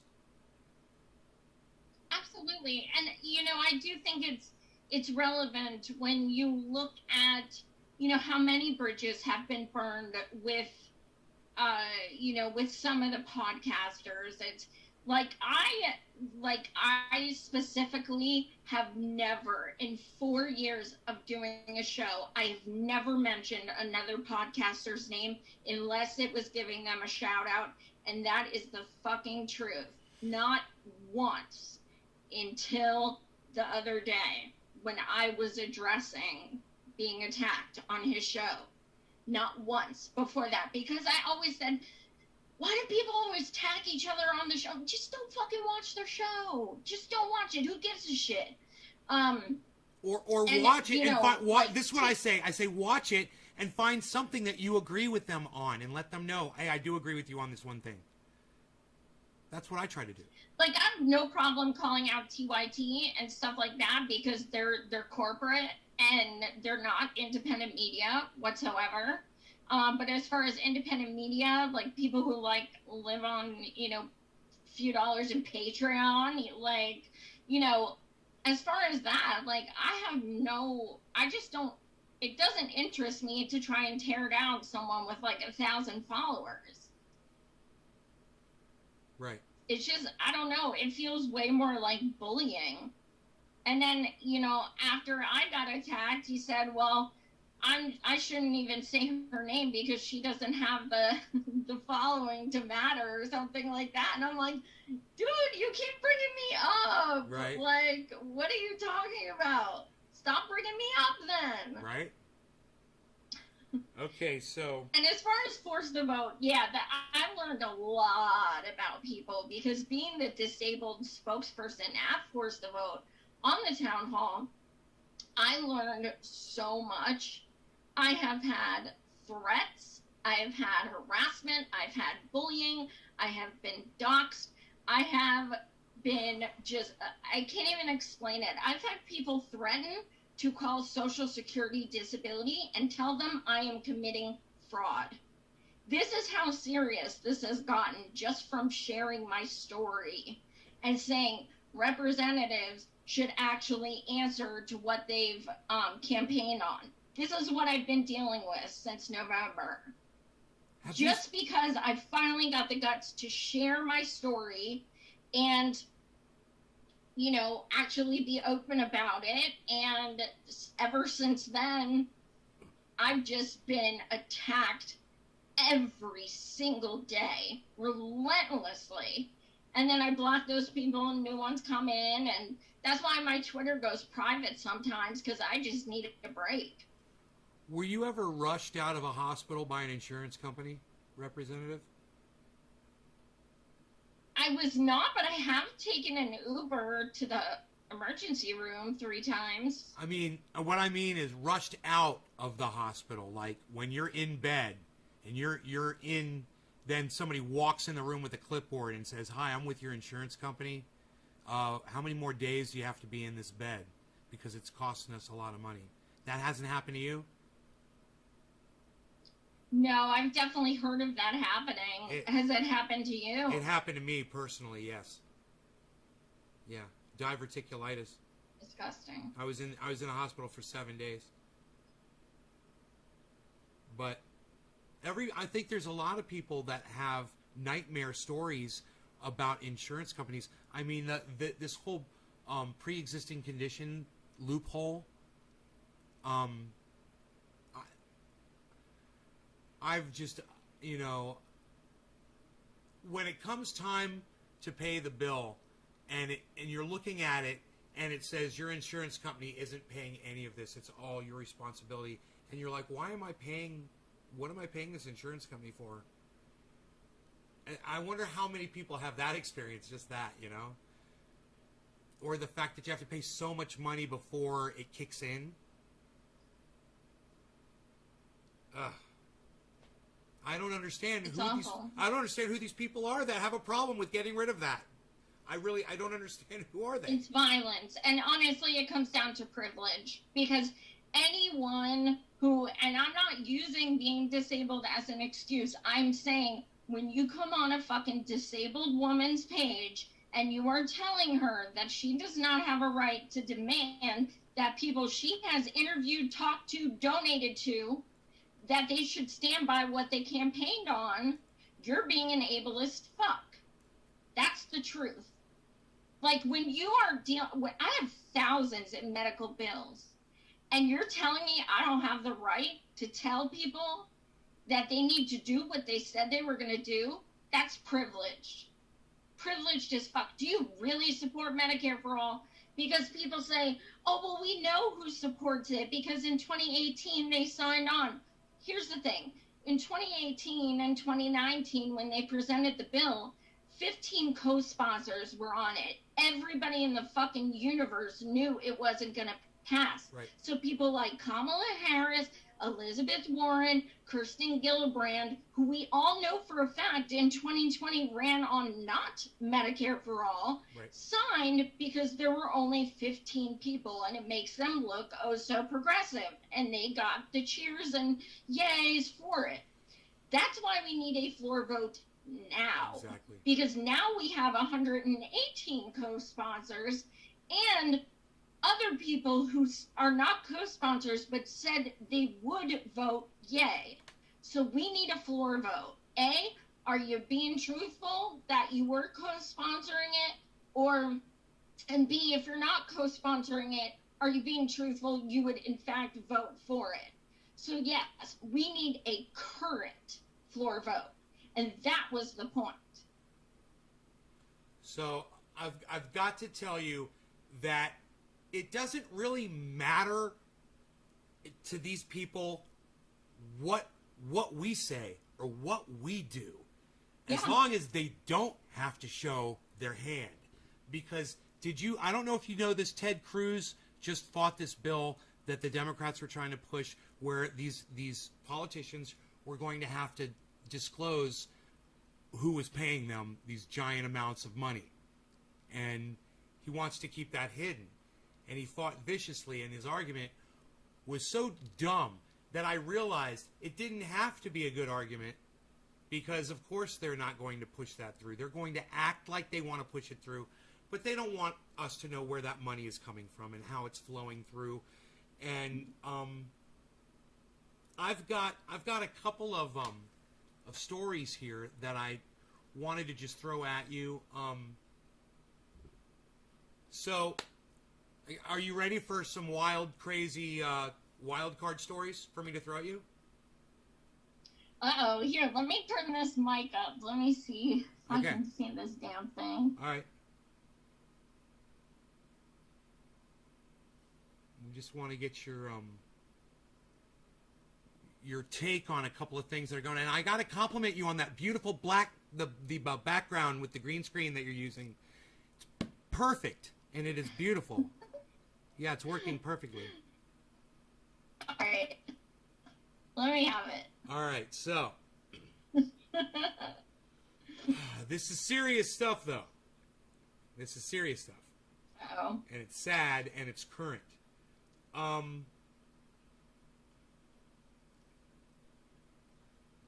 The Taliban seizes 3 cities in 24 hours as U.S. sends troops to evacuate Kabul embassy. They're trying to get all of the Americans out right now. And they said that the Taliban is taking over the whole country. They said it could literally be days when they take it over. Have you heard about this? No, I haven't. Right. So, what this means is women's rights are going to be completely lost in that country. And we know how bad it is there in that specific country. So, this is what's tricky about it. We don't want foreign wars. I don't want to pay for foreign wars. But I hate to see this going on in another country. And when people say it doesn't involve me, I want to worry about my country. I honestly, Joy, I don't feel that way. I don't want suffering anywhere in the world. But what are we supposed to do? How do we address this? Yeah, I mean, that's rough. I think, there's so much imperialism that we enforce all the time with our country. We just expanded the military budget again in the infrastructure bill, well, presuming it would pass.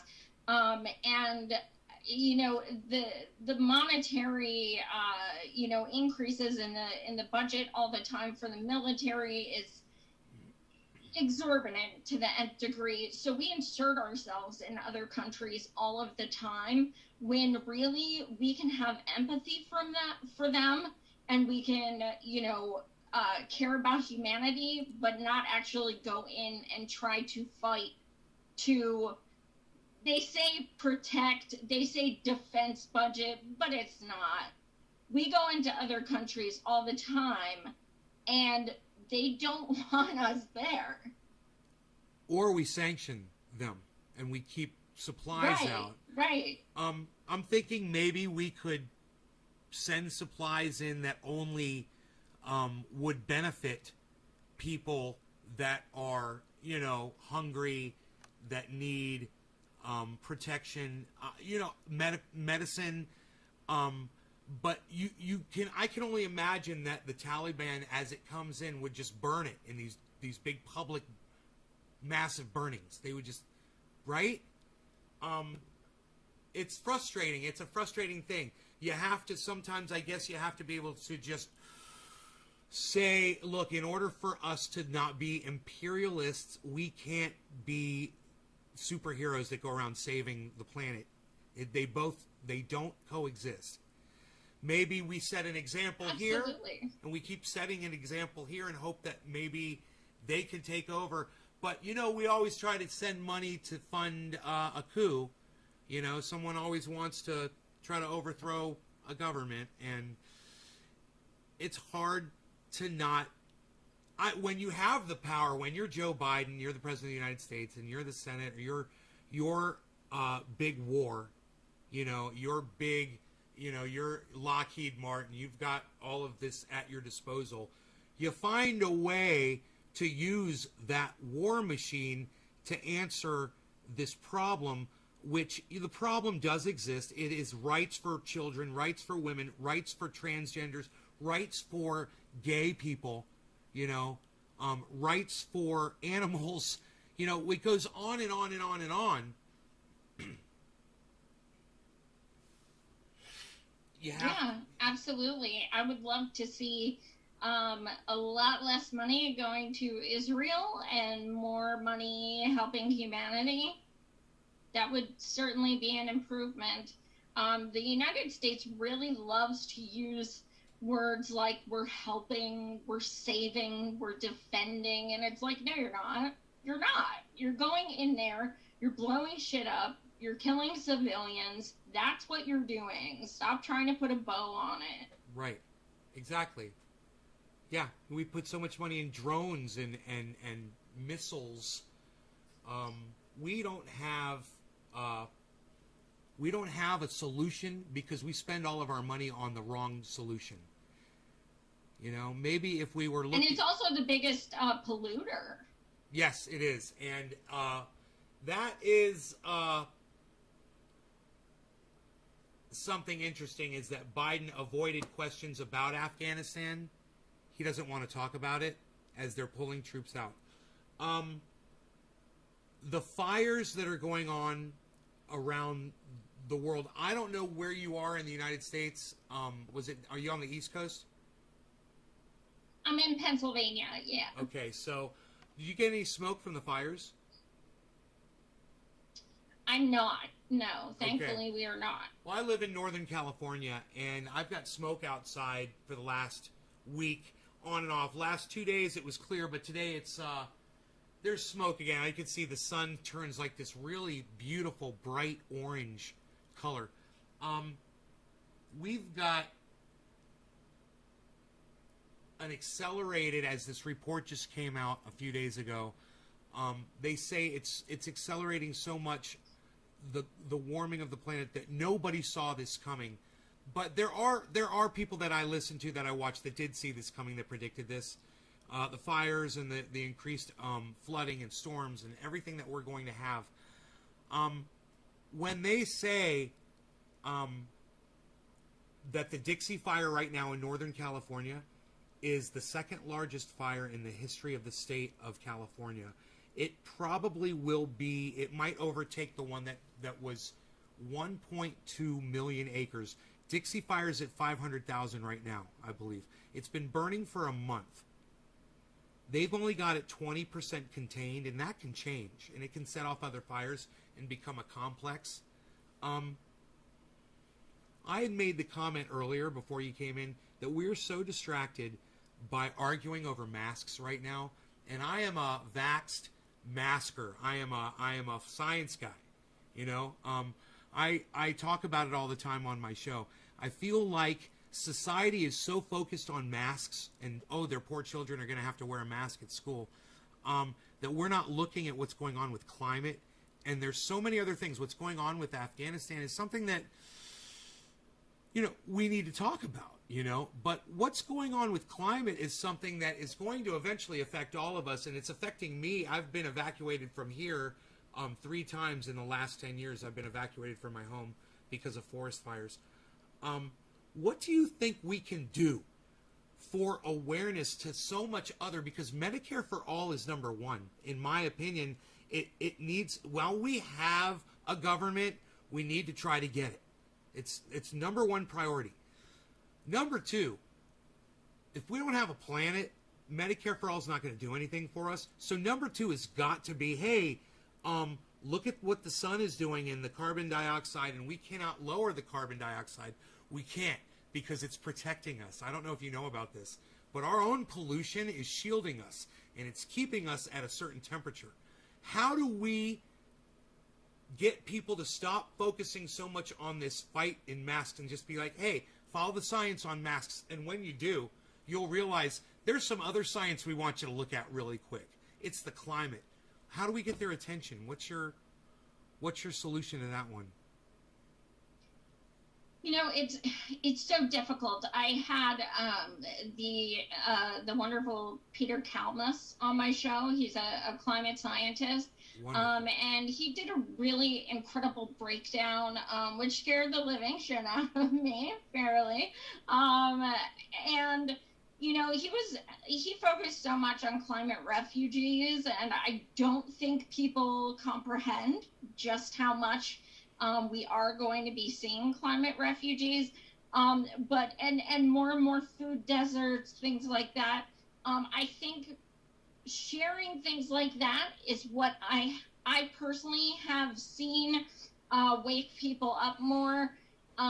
The downside to climate is, okay, so the infrastructure bill, so you're talking about, yes, there will be better transit, things like this, but what is not in the 2,700-page infrastructure bill, I'm sure they didn't slip in shit, like they always do. They make it like a bajillion pages, and then they just throw other garbage in there because they know no one's going to read it.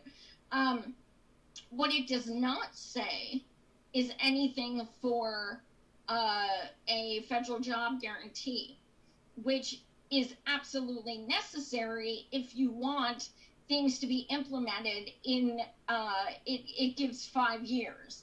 There is literally no feasible way in the entire universe that you can build thousands of bridges and roads and everything without a federal job guarantee. That means millions of jobs would be created. They would have Medicare for all. They would have minimum $15 an hour. They would have benefits. They would have full paid training. They would have transition from jobs they're in now. Federal job guarantee was not in there. So this still leaves millions of people unemployed, and who is going to do this work? They're leaving that part out. So that's the first problem. The other problem is, you know, you got Biden and all these stooges. As long as they're taking money and putting people from like Raytheon in their cabinet, unfortunately, things are not going to change to the extent that they need to.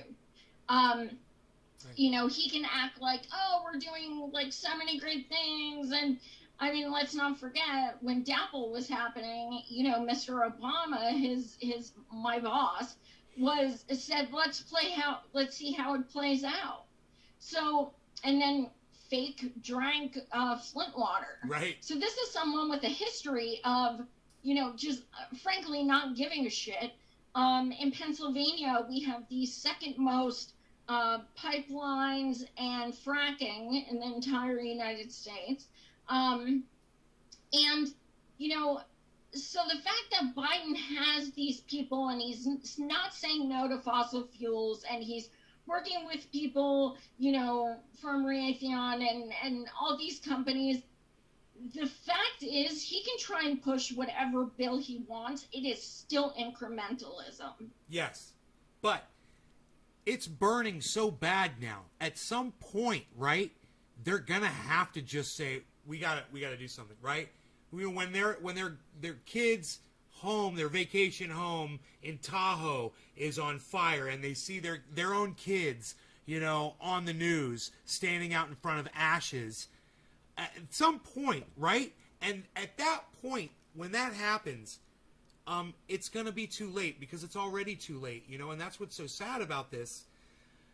It would just be like, it'd be so cool if we were moving in the right direction, just trying. It'd be so cool if we were just moving in the right direction. I'd feel so much better about being a human being if we were just able. I remember I was listening to, somebody was talking about changes that they made in the 30s and the 40s when we were coming back from the Depression. And everybody voted, and everybody got behind it, and they had all of these social programs. We were talking about socialism. And they had all these social programs that pulled America up and saved it, turned it around from the Depression. And back then, people all got on the same page to save themselves. We can't even get people to save their own children by making their little kids wear a piece of paper with strings around their ears. We're in so much trouble. What are we going to do? You know, we are in trouble, and I cannot help but wonder if the internet does not play a part in so much of this, because, I mean, our media is garbage. We all know this. Like, it's owned by 6 corporations. It's garbage. But before you had the interwebs and, you know, all of this, you know, monumental vehicle of just so much misinformation, it was, I think it really changes things. And, you know, I'm not sure things would have been the same if in 1930 they had social media. Like, I think that is seriously dumbed down, like all of us, in so many ways. Yes, it has. Social media is definitely an issue. And, you know, it would seem that social media is silencing the most important voices of our time while lifting up and boosting the mainstream media voices on YouTube. There are other alternatives to YouTube. And I got to tell you, I've seen some of them, and it's vulgar. When I go to like a free speech platform, we got to fix YouTube. You know, we got to fix YouTube. And it would be nice because YouTube is the place where, and when you're on Twitter and you want to watch a video and you click on it, you don't want to watch it on crappy Twitter. It never plays the video back good. You click on watch on YouTube, right? You go over to YouTube, you watch it on your YouTube app, you watch it on your computer. At YouTube, they got all the right options. Everything's right. There's a group of people that work for YouTube. They're called engineers. And they've developed this algorithm, and you know all about it, right? Because you're a podcaster. And I speak about it, I've been speaking about it since 2013, because I've been podcasting since 2011, something like that. And I've watched as my own channel got shut down because I was kind of, I've changed. I was a bully, and I was rude, and I cursed a lot, and that didn't do my channel very well. And the algorithm was already being programmed at that time. When it was Alex Jones, you're familiar with Alex Jones and, the whole Infowars.com. I only snort half a line of super male vitality because it is so ultra potent. Whenever I'm in the bathroom chopping that up, my wife comes in and she goes, "What are you doing in there, honey?" I said, "I'm renovating, and I will only snort the second half of a line of super ultra potent male vitality within 4 or 5 seconds, 3.5 seconds usually. And then I'm renovating. I'm renovating all afternoon." Alex Jones got shut down, and you're gonna see the growth. I applauded it. I said, Alex Jones said that what was going on with the school shooting, which I can't mention on my YouTube channel because of the algorithm, was horrible. What he did, what he said, and it was wrong. It was misinformation. And he was being sued by people for what he said. And I said, that kind of misinformation needs to be taken down. And then I heard Jimmy Dore say, after Jimmy Dore spat on Alex Jones, right? He did. You're aware of this? That Jimmy Dore... No, okay. I knew about Alex Jones, but I didn't know about Jimmy. Jimmy Dore spit his tea out on Alex Jones at the TYT set during something con, Politicon. So, it's all on, you can watch it all on YouTube. It's all on there. It's freaking great. Alex, the person who changed my mind about Alex Jones was the man who spat on him when he defended Alex Jones and said, when you take people down like Alex Jones, you start going down a very slippery slope. And he says, I understand that what Alex Jones said affected people whose children were killed in a school shooting. And he says, I understand that. He says, but they're not going to stop with Alex Jones. Then it's going to be Ben Shapiro. Then it's going to be Candace Owens. Then it's going to be Steven Crowder. And then, it's going to be Graham Elwood. It's going to be Lee Camp. It's going to be Ronnie Placone. It's going to be this guy who they got me a long time ago. I've been warning everybody, it's going to be David Pakman. It's going to be Rising, Crystal and Kyle. And it's going to be you. And it's going to be Tim Black. And it's going to be everybody. And no one who's affiliated with MSM is going to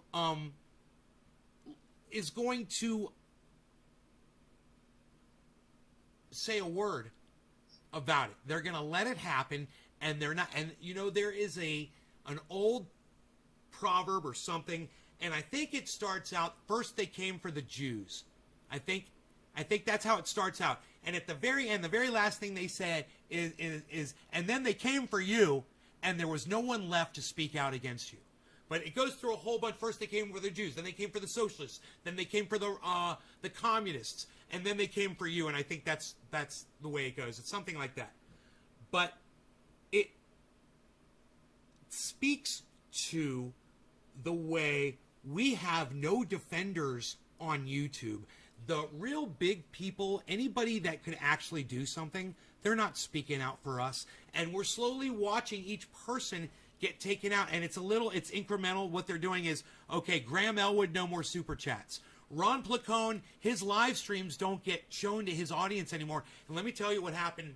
Ronnie was live yesterday, I had him on the show yesterday.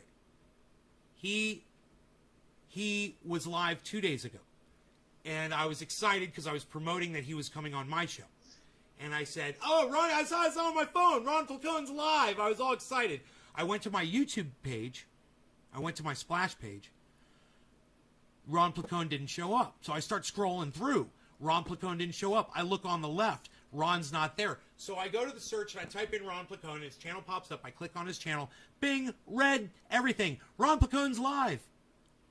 So they're hiding Ronnie from his audience. You know, they do all of these crazy things to silence us. And Jimmy Dore doesn't even understand how many people aren't getting to hear what he's saying because they're doing the same thing to him. It's just that he's bringing in so many. They can't keep up with all the people. And I love it. Keep doing it. You know, you got to fight the machine. But I want you to know they're doing it to you. They're doing it to me. Do you have do you have another service that you're using besides YouTube to podcast to? Yeah, we use Rockfin as well, and we found that it's just, quite frankly, much better. And they promote, like, they actually send out emails and saying, you know, to subscribers, hey, Savage Joy went live, and this was her show, and stuff like that. And you know, it's just a much better platform. They do not. Sometimes other people on my in my organization, they'll just stream right to Rockfin and say fuck YouTube because they're going to be talking about like EPSTEIN or something, and like that's a word. Don't say it. Boom, we get dropped. All of a sudden, it's like, where'd our viewers go? Oh my God, we're not live anymore. So yeah, if stuff like that happens, we just go right to Rockfin. But it's difficult because not a lot of people know what Rockfin is. Now more and more learning, but YouTube is kind of, you know, the go-to place. It has been for years. It is, and that's why I'm still hoping that there is light at the end of the tunnel with what they've done with their algorithm. If we can get enough people together, maybe we could start a movement of podcasters, and I'm talking about people on the left and the right and the independents and people who speak on things that, you know, UFOs, which I don't talk about. We don't discuss that on my show. I'm always like, no conspiracy theories, no UFOs or none of that stuff, and blah, blah, blah, blah, blah. But even if it's the things that I am just not, flat earth, you know, I am all for, and, you know, I know the movement's slowly dying out, and I think it's fantastic. But at the same time, I want to give everybody a voice, you know, and we could get everybody on board to start something. Wouldn't that be cool? You know, to open YouTube back up the way it used to be before Google destroyed it. God, that'd be fun. How do I get on Rockfin? I mean, we could probably make like a change.org. Right? I mean, we could create a petition. That would, I wonder if... I forget how many signatures you need before they actually do something. Well, the thing is when you think of how many podcasters there are, there's not really a lot of podcasters. It wouldn't be a lot of people who it affects. There's really not. But then you have to think, well, what if they tell their audiences about this? And then you get people, but that's what I tell my audience. I say, hey, man, this is our show, and this is your entertainment. Don't let them take it away from you. And that's how I've just been treading water for the last few years. You know, I have very controversial content, but I see a point where YouTube is going to realize that people like you are leaving and going to Rockfin, and they're going to have to address this sooner or later, right? Or is it just going to become 1984 type, you know, Big Brother control where it just becomes like television? I don't know. See, I think like they have enough like makeup tutorials and like cooking stuff and like stuff to keep going. Yeah, auto mechanics. I don't know that it would be. You're right. I use YouTube all the time to educate myself on so many things. I don't know. Yeah. It's definitely daunting though when you're like, I'm saying absolutely nothing harmful. I'm saying nothing violent, threatening, like anything. I'm literally just dropping F-bombs, but it's like it just triggers that algorithm and they're like, no, dropping that. Oh, and you know what it's been doing lately? What? PELOSIE. Right? I'm not kidding. That's you. another word that you can't talk Just about. That fucking word. That's crazy. So let me ask you this: are you monetized on YouTube? Are you monetized? No. Well, I mean, when I go live on the Roar Media, which I usually don't. I usually just do my own show and have a Patreon. So no, I'm personally not. Okay. Is that by choice? Is it because you have to have a certain amount of viewers, and then once you get enough viewers, they'll allow you to be monetized? I don't know. Like I got a Patreon like a few months ago.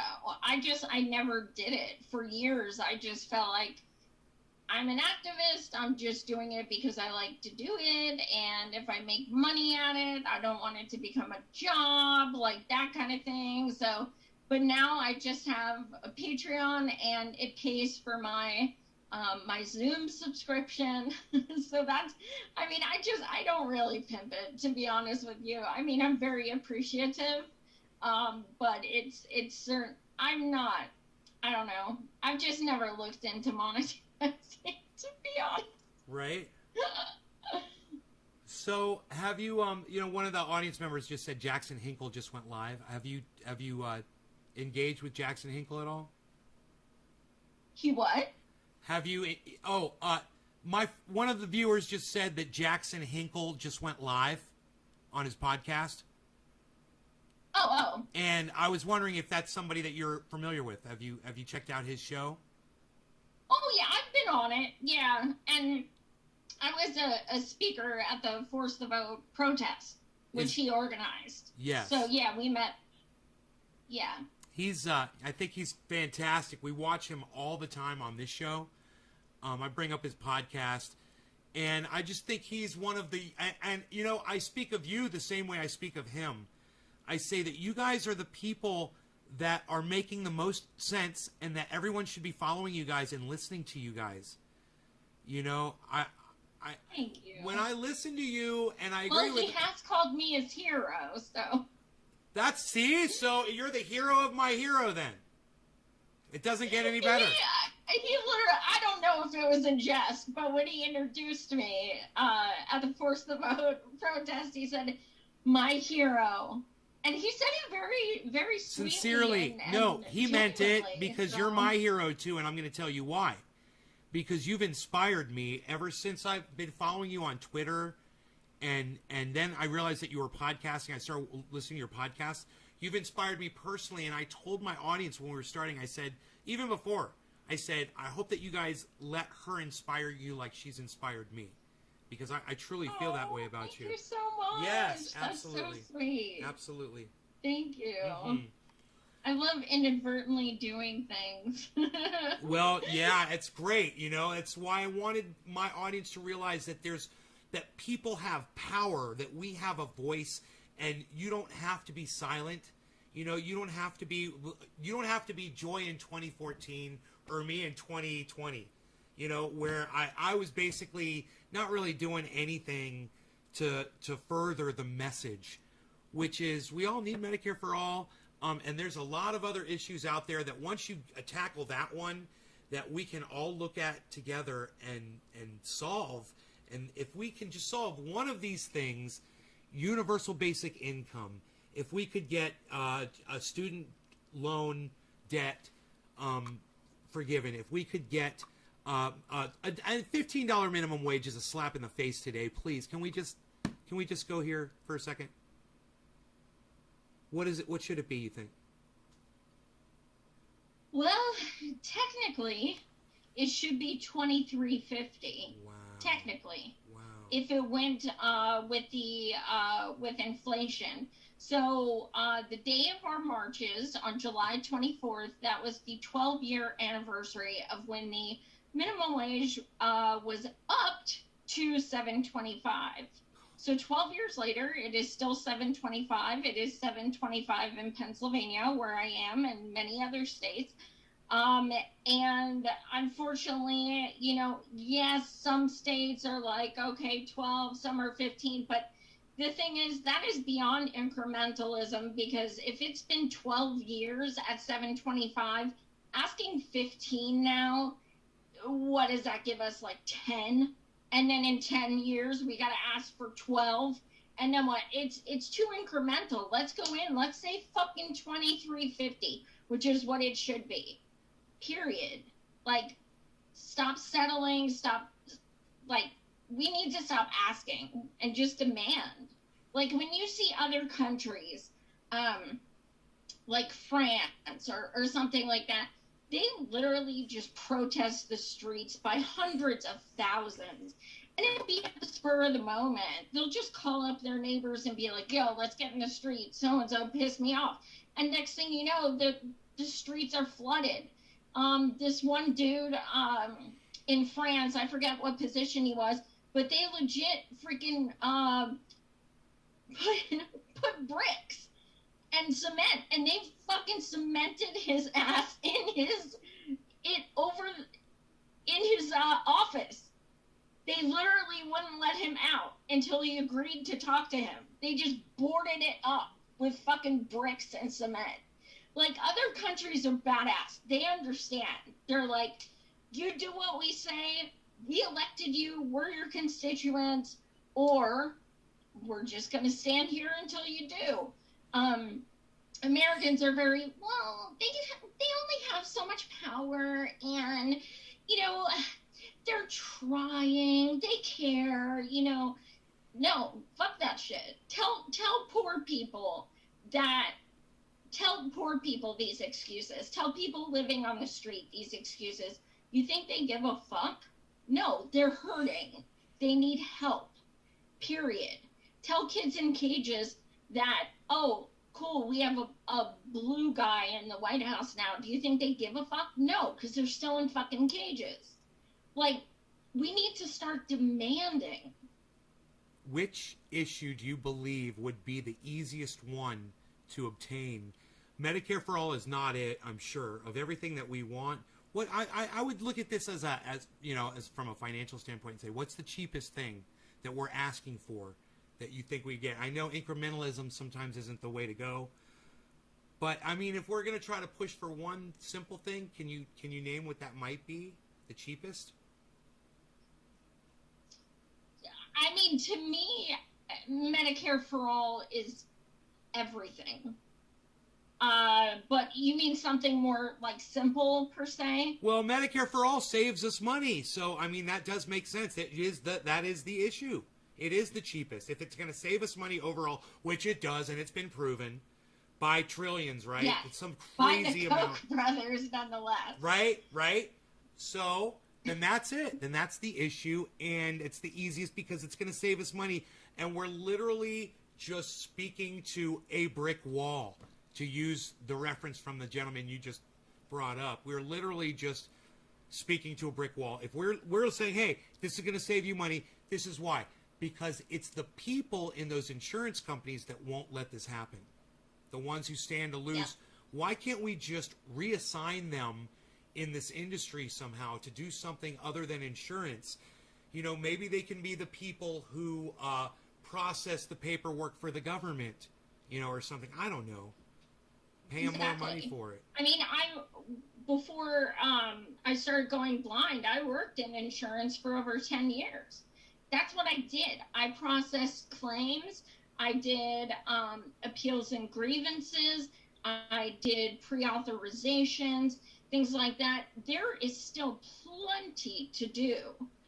even if we got Medicare for all, because things still need to be added to your file, things still need to be processed. This transition of going to Medicare for all is not going to be overnight. There's going to be paperwork needed to be sent out. There's going to be call centers needing, I mean, it's not, people act like all the jobs will go away.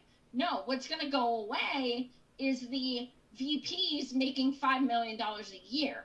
That's what's going to go away. It's not going to lose jobs. That's where people get confused. So, I mean, Medicare for all, literally, would it help homelessness? Absolutely. Help the environment? Absolutely. Help, people for their rent? Absolutely. Like, it literally is intrinsic to everything. So, that is certainly the goal. But yeah, I mean, like you said, it would save money. It's just these fuckers, taking the bribes who have been elected. And then you got, someone like AOC who didn't take big money, but she gave over $100,000 to shitlib Dems stooges who are elected who don't support Medicare for all. Right. So what the fuck's the difference? You're still giving money to people who are not furthering the cause you said you supported. So as long as first of all, why the hell can an elected rep give other elected reps money? I don't understand how that's legal. But in any case, as long as people can still do shit like this, I don't have much hope, you don't see an end to it. And I understand that, because that's why I'm always telling my audience we need to take the money out of politics. And then we laugh about it kind of, because we know that's not going to happen. The people in charge of taking the money out of politics are the ones that get the money in politics. It's never going to happen. I have if it all collapses, I have a solution. I live off grid. So it doesn't help with people with medical problems, but you start with what Ron PLACONE is talking about with local communities getting together and helping each other, farmers that are local, with entertainers and doctors and people who are carpenters and build homes, or auto mechanics, you name it. You've got all of that in a community, and there's some people in a community that have chickens, cows, or they raise livestock, or they have gardens, or like me, I grow a lot of cannabis and a lot of vegetables. Certain times of the year, I'm able to supply people with a lot of food. And I do that, and my neighbors do too. And I get eggs from my neighbor across the street, and I give them giant zucchinis and things. But I know that's not the solution for talking to the government. But after what happened with COVID, and the way everything looked like it was going to collapse, we didn't know. When COVID hit, we didn't know what was going on. Donald Trump was president of the United States. Anything could have happened, and it was just a big crapshoot. We were all kind of sitting hopelessly, helplessly waiting to see. Was the government going to keep it together? Was it going to fall apart? Was the power going to go out everywhere, It's still a possibility. And something like that, and it doesn't have to be COVID, but it could very well be the next variant that comes out that we don't even have a Greek letter thought up of yet for, But it could very well be something that goes Ebola on us. And whether it's that, or whether it's fires that we no longer put out, or mass migrations, or flooding, which we're going to have a lot more flooding. My plan is to what I've done right now, and I've moved 3,000 feet up. I'm on a mountain. I've got a well. I'm totally off grid, meaning my energy comes from 96 solar panels. And I talk to my audience all the time about ways that everybody can be prepared to live in a situation where your power goes out and you don't have water. You don't have the 7-Eleven and the grocery store down the street anymore to feed yourself. It doesn't take a lot. Like, I spent a few $100s on rice, and I put it in storage. I've got it here in the house in a basement, locked up, and it's a great, easy thing you can store up. You know, rice is easy, and it'll you can eat it for breakfast, lunch, and dinner, and you can store it. And I have my own greenhouse, so even when it's snowing, the weather's bad, I'm able to still produce vegetables and things like that. That sort of living is obtainable for a lot of people, and they don't even look at it because it seems so uncomfortable and unlike anything they've ever experienced. Have you ever gone camping? Done anything out in the woods or anything like that? Have I what? Have you ever gone camping in a tent? Oh, yeah.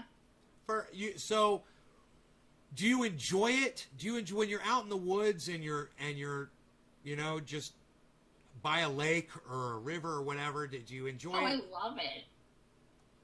Yeah, absolutely. That's what my life is like every day. I love it. I love living off grid, and I do miss driving my car in traffic even. I miss being around people. I miss going to bars and clubs, and I'm a musician. I miss playing, you know, in a band, and going to restaurants is a thing I really miss a lot of. I miss restaurants.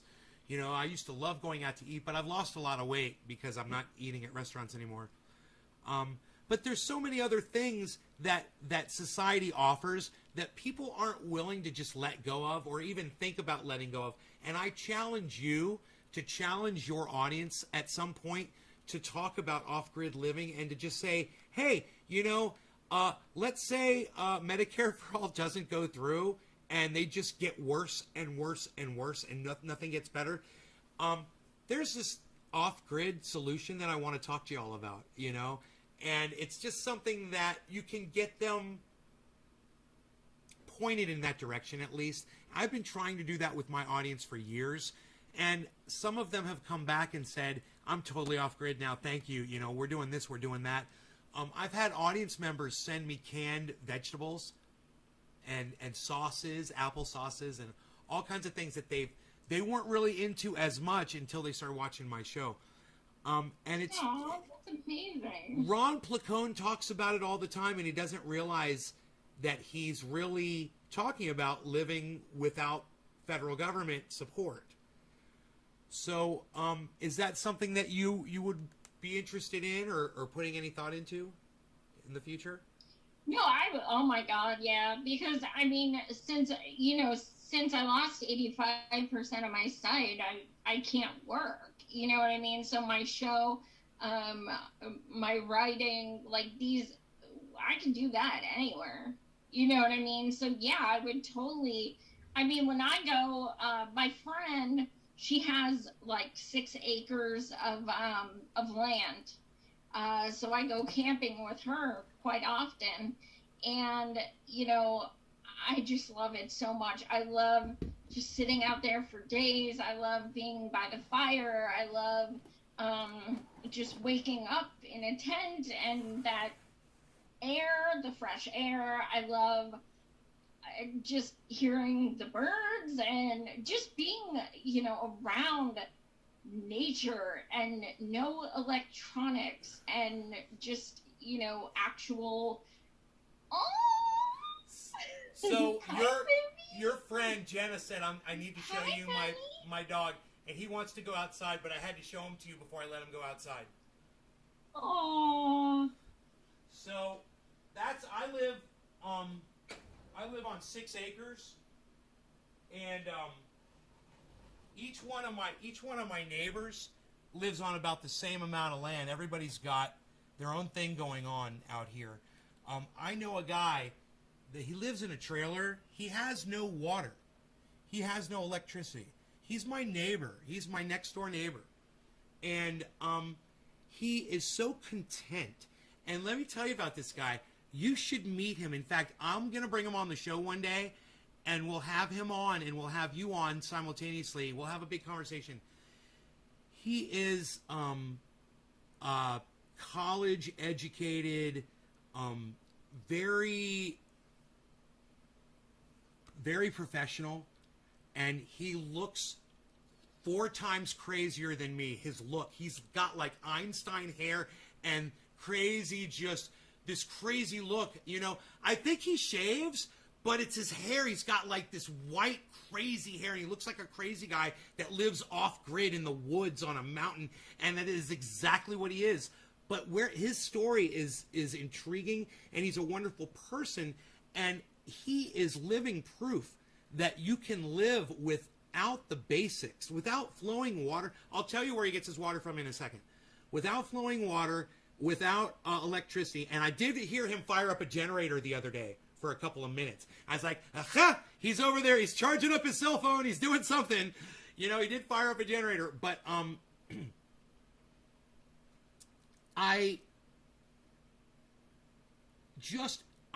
he is such a perfect example to people that, you know, because they'll end up getting electricity and water, I hope, and I'm sure.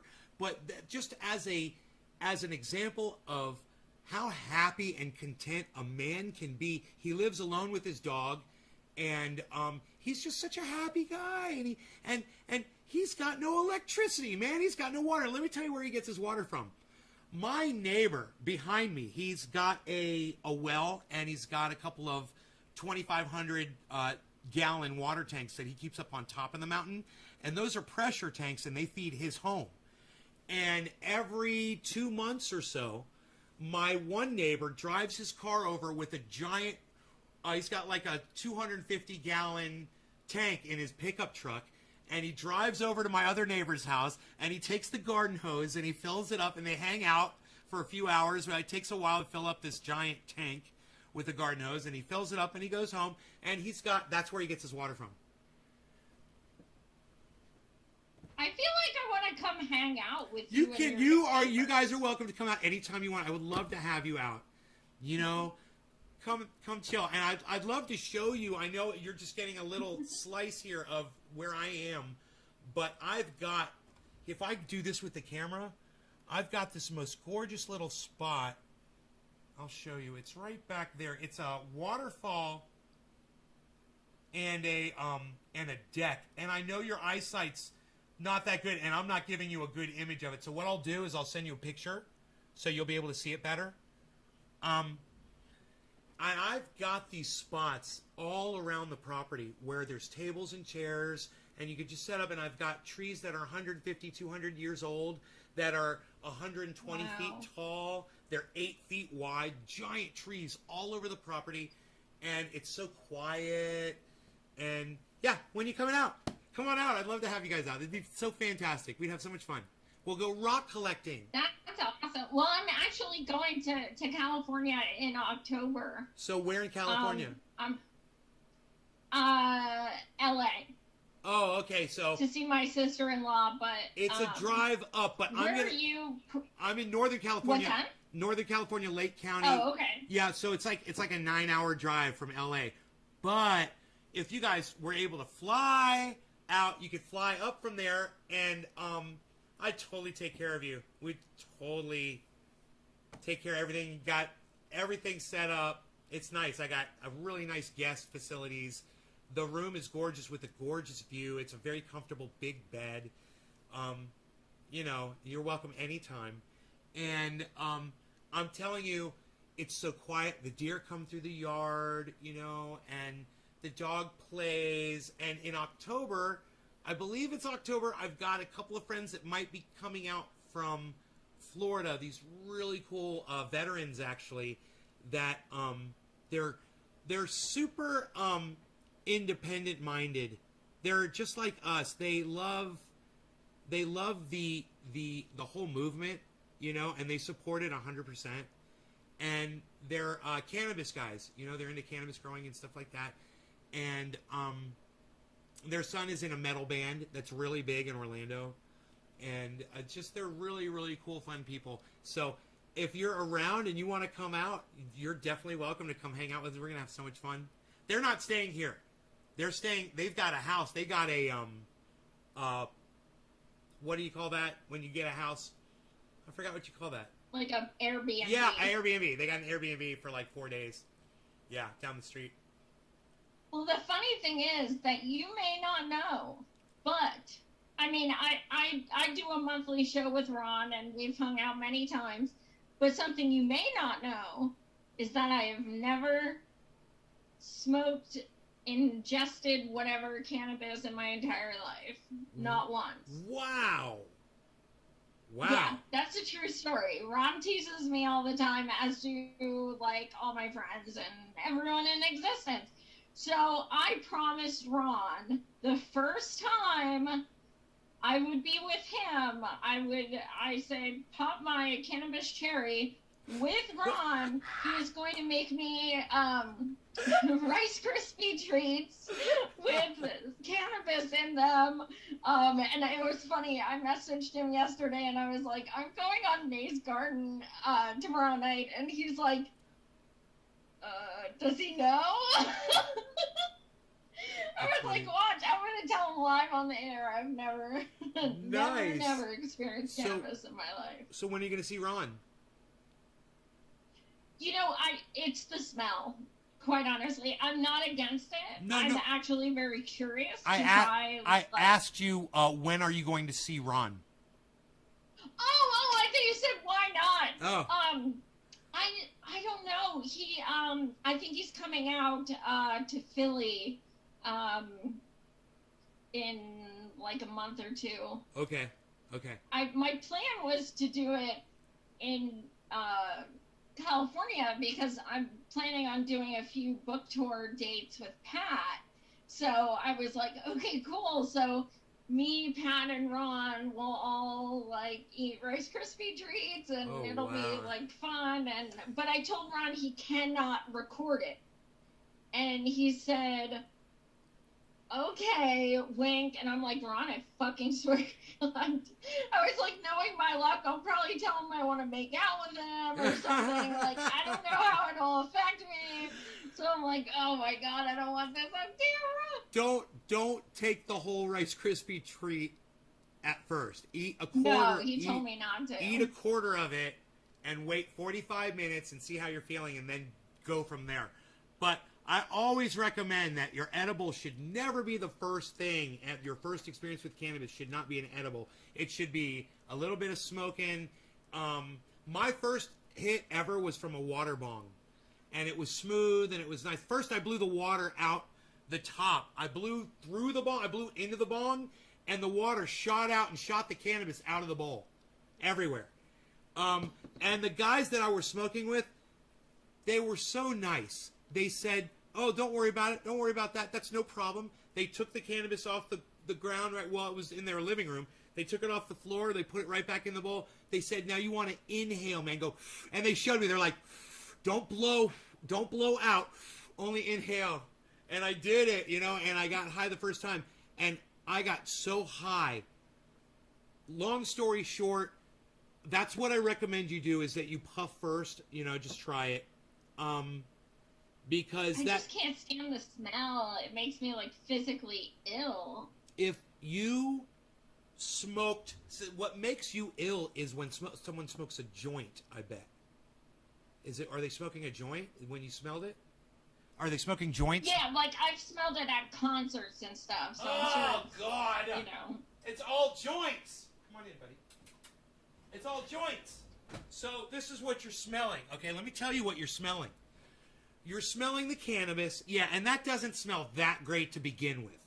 But then you're also smelling the paper it's wrapped in, and you're also smelling the tar and resins that are going into the paper as they smoke it, like a cigarette. Think about all of that black stuff as they smoke it down and then blow that out, and it is the most disgusting smell. Yes, I don't recommend that you smoke joints. You should do a little... Look at this. Look at this cute, tiny little bong. Look how cute it is. It's so small. It fits in your hand.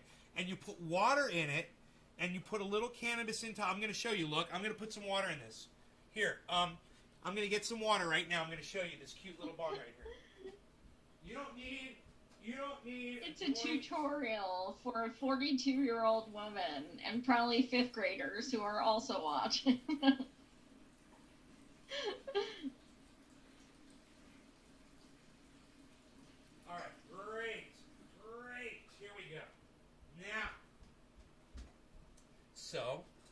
This is like a little $8 bong. I got a whole bunch of these. And if you look in there, you'll see there's water at the bottom. So the water cools and filters the hit and makes it easier on your throat and your lungs. Also, you don't have to put a whole bunch of cannabis in there to smoke it. You could put a tiny little bit in there, and that's what I recommend you do, is just you'll take a bud, a cannabis flower like this, and just take your fingernails and just pinch off about the size of 2 or 3 pieces of rice. That's it. Tiny. A little tiny piece of cannabis flower, right? And now, most of these bongs have what they call them carburetors on the side. It's a hole in the side to release the smoke and release the pressure as you smoke through. Just remember to inhale, and then this is what you do. You just hold the lighter up and keep your finger on the hole and do this.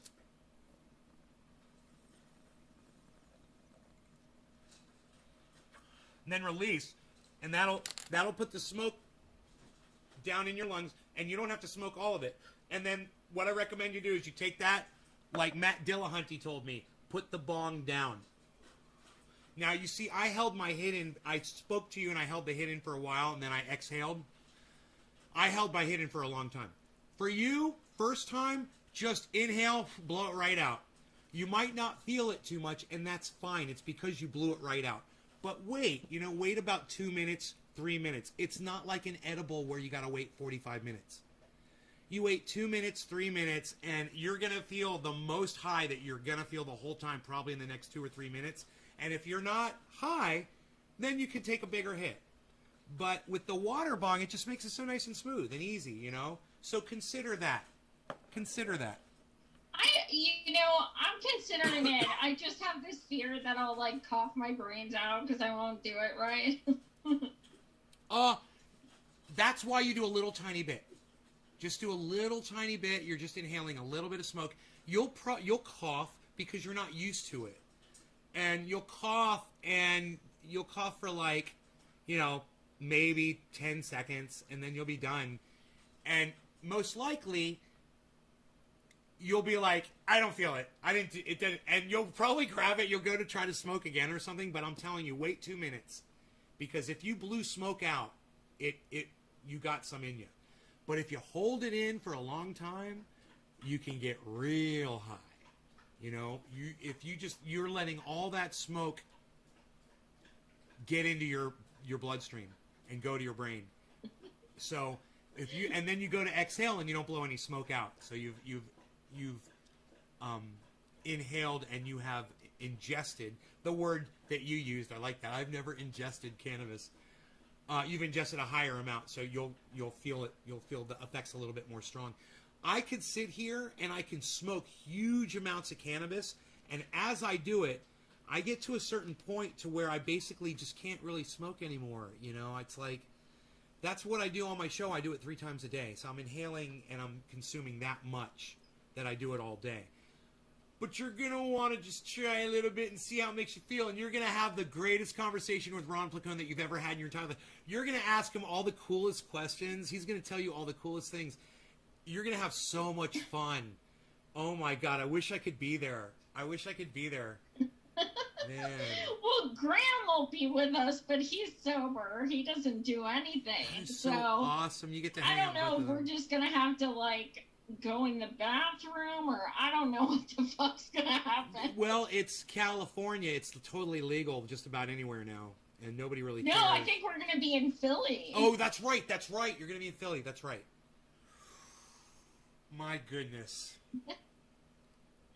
Well, last time, Graham and Ron came to Philly. It was about a year and a half ago. And they asked me to introduce them on stage. And I said, of course. So, I went up and I was like, thanks so much for coming tonight. I'm going to introduce the first act of the night, Ron Placone, blah, blah, blah. I say all this shit. I fell off the stage. No lie. I fucking fell off the stage, okay? like on the ground. It was really dark, okay?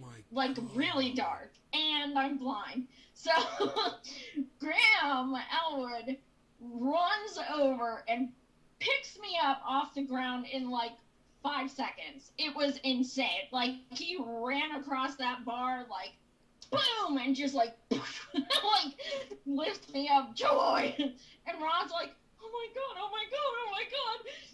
And he just like looks at me like heartbroken the whole night, and I'm like, stop, please stop. I'm okay. But it was like that thing where the entire audience goes, ooh, like it was just a smack and like, ooh. It was bad. So it was fucking bad. How hurt did you physically get hurt bad from that fall? What's that? Did it hurt? I mean, how bad did you get hurt? No, because I mean, Graham like swooped me up. Okay. I mean, he was like fucking Batman or something. He just ran over. I think it takes a lot to embarrass me, but that was fucking embarrassing. Well, I got to tell you, I told you before I was a musician, and I've sung in bands and played guitar, and I once tripped over a stage monitor on a fairly high stage. It was about a foot off of the ground. How high was the stage that you were on? It was, I'd say maybe 3 feet high. Oh my god! Oh my god! That is a fall. I'm so glad you didn't get hurt. That is a fall. I had bruises on my legs and stuff, but I was just, it was more internal bruising. It was more like, oh my god, how can I enjoy this? And it was already a bad night because Ron was having me check people in. It was a sold out show, so he was like, Joy, do you mind working the door? Okay, cool. Well, this dude comes and he's like, hi, 2 for Ron Placone. And I'm like, yeah, I'm with Ron. What's the name? And he's like, Ron Placone. And I'm like, no, I'm working with Ron, but what's the name of the tickets? And he goes, Ron Placone. And I'm like, no, what's your name? And he's like, Ron Placone. I'm his father. And I was like, oh my god, I'm so sorry. And Ron's mom was there too. I was mortified, and then I fell. That is so funny, and though. Ron and I have met many times, and we're friends. We do a show together. But yeah, that was a pretty bad night. That's like you were doing Who's on First with Ron's dad. It's like you were doing shtick. That is so funny. You were doing a little comedy show. He's like, no, my parents think you're great. And so I'm like, just no. Just don't. No. So what do you got? What do you got going on as far as podcasts going on? Do you have any more appearances you're going to be making anytime soon? Any plans? Yeah. I mean, it was bananas. Like in July, I went on over 30 different podcasts. I didn't even do my own shows in July. I was so focused on promoting the march. So at this point, I started doing my show again. I'm having a panel with Shahid Buttar. He's one of the lawyers that's helping us on the UN petition filing. I'm having a panel with him and a representative from the National Lawyers Guild and my co-organizer, so we can talk about what exactly the UN filing is going to be doing, what it's made up of, all those things. And then I have a couple awesome guests coming up, but not they're TBA, so I don't want to say yet. Man, I was hoping to get that name drop on here.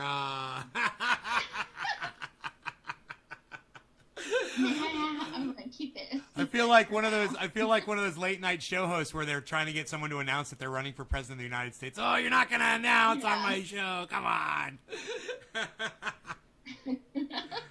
So I want to talk to you now about your book, if you still have time. Yeah.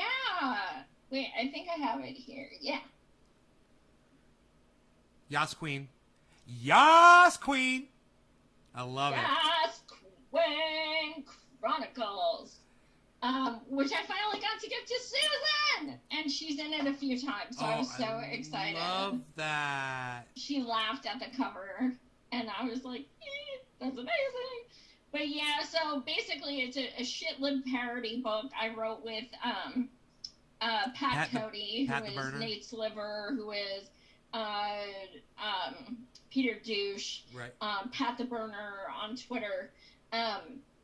So we co-wrote this shit-lib parody book. It's got like Nancy Pegosi, Alyssa Shalano, Jennifer Poubin, oh my God, Nira Tantrum, pretty much everyone we love to make fun of. Right. So basically it takes place at a resistance forum, and it's essentially just a bunch of Hillary worshipers who just go and, you know, say everything we've heard them say. Most of it was written by actual tweets we have from people, from shitlibs on Twitter, you know, praising Kamala Biden, you know, a lot of Alyssa Shalano stuff a lot of people didn't know. But yeah, most of it's factual. We just put it in a context where we're making fun of them. How did you... Yeah, I mean, you can see, well, if you go to my Twitter, @SavageJoyMarie1, I have pinned, Nina Turner had Pat and myself on her show to talk about the book because she loved it. So you can see that there. But also you can see more info at savageandpat.com. So there's a bunch of, you know, pictures and excerpts and all that fun stuff. And we have free shipping right now. Is this the first time you've ever written a book? You know, yes, in its entirety. I was an English major, and I've been published in books as far as my poetry, but it's the first time I wrote a full book and published it. But interestingly enough, I started going blind while we were writing it last year. So it went from like me asking Pat to write it when I had the idea, and then I was kind of like, yeah, so you're kind of gonna have to like type what I would write, but you're gonna have to, and then read it all back to me. So we both wrote everything together. You know, it was definitely a 50-50, but he had to do the physical typing because I had eye surgeries during it, all this stuff. I mean, it was crazy that it even got finished, honestly, after, you know, all we were up against. So that's why it's my baby, and I'm so proud that, like, I got to publish a book when I had no say. Like, it's kind of cool. So, yeah, that's our baby. Well, that is very impressive. And you've done so much. And it's just, you know, organizing a march. You've authored a book. You've worked with so many people. And you try so hard to do what we all know we all should have. And I commend you so much. And I thank you so much for everything that you do, Joy. You are an amazing, inspiring person. And we love to follow you on social media. And I'm gonna get on Rockfin. Is that something that I can broadcast from, or do I need an invitation, or? Oh yeah, YouTube. Typically, what people do is they go live on YouTube and have it set up that it automatically goes on Rockfin as well. Huh. And Rockfin is monetized. Okay, well I'll see if I can get an account there or something. I thought that was something that only people were invited to do. I didn't realize it was available. Ron does Rockfin too. Yeah, I know, and Graham, and there's some good people on there. So I'll look into that for sure. But I just want to say thank you so much for coming out and doing this. And I'm going to be. You'll see me retweeting you, and I'll be on your podcasts. and I'll be bringing some people over, and sometimes we'll even have you up when you're live on my podcast, and we'll talk about things that you're talking about and stuff like that. But just thank you. I just want to say thank you so much. Oh, thank you so much. Thanks for inviting me. Right. You've always been so kind and so supportive. And you're just a wonderful person, so I really appreciate it. All right. Well, would you be willing to maybe come on again sometime? What's that? Would you be willing to come on again, the show sometime? And do another? Course. Oh, good. Good. Good. So I figure you had a good experience. That's good. No, listen. My audience named me Savage Joy. I'm not going to be like, no. I'd be like, listen, fucker. Where did the Savage come from, though? Seriously, where did someone name you that? I had like Ro Khanna on my show 4 times, and I don't hold back. Like, I consider myself a voter and an activist, so that's how I present myself. So even when I interview elected representatives and stuff, I'm still me. Like, I ask questions people want to know. I'm not anyone who would be on television. Right. Like, I don't care who you are. I'm going to ask what I'm going to ask. And, the first time I had Ro on, and he came back 4 times, so props to him. Amazing. I was very like, and why exactly would you do that? Very like, because I have no idols. It's just like, look, you agreed to come on here and you're going to answer. So I don't know, my audience starts saying, damn, that's Savage. She's savage. And it just kind of, nice. For like months, they were saying we're Savengers, like as my viewers, and then it just became Savage Joy, and I was like, all right, I'll go with it. No, somebody in the audience Billy just said, I thought Savage was her last name. People think my name is Marie all the time. All the time. People will be like, Savage Joy, like, is the name, right, and then right. Marie is like my name, and right. I'm like, my name is not Marie, it's Joy. Marie is my middle name. Right. That's what I thought. Good. I was right. I knew it. I always felt like it was. You sure it was were? Joy Marie Mann. Yes. Joy Marie Mann. Okay, cool. And I was like, say Joy Marie Mann. Man.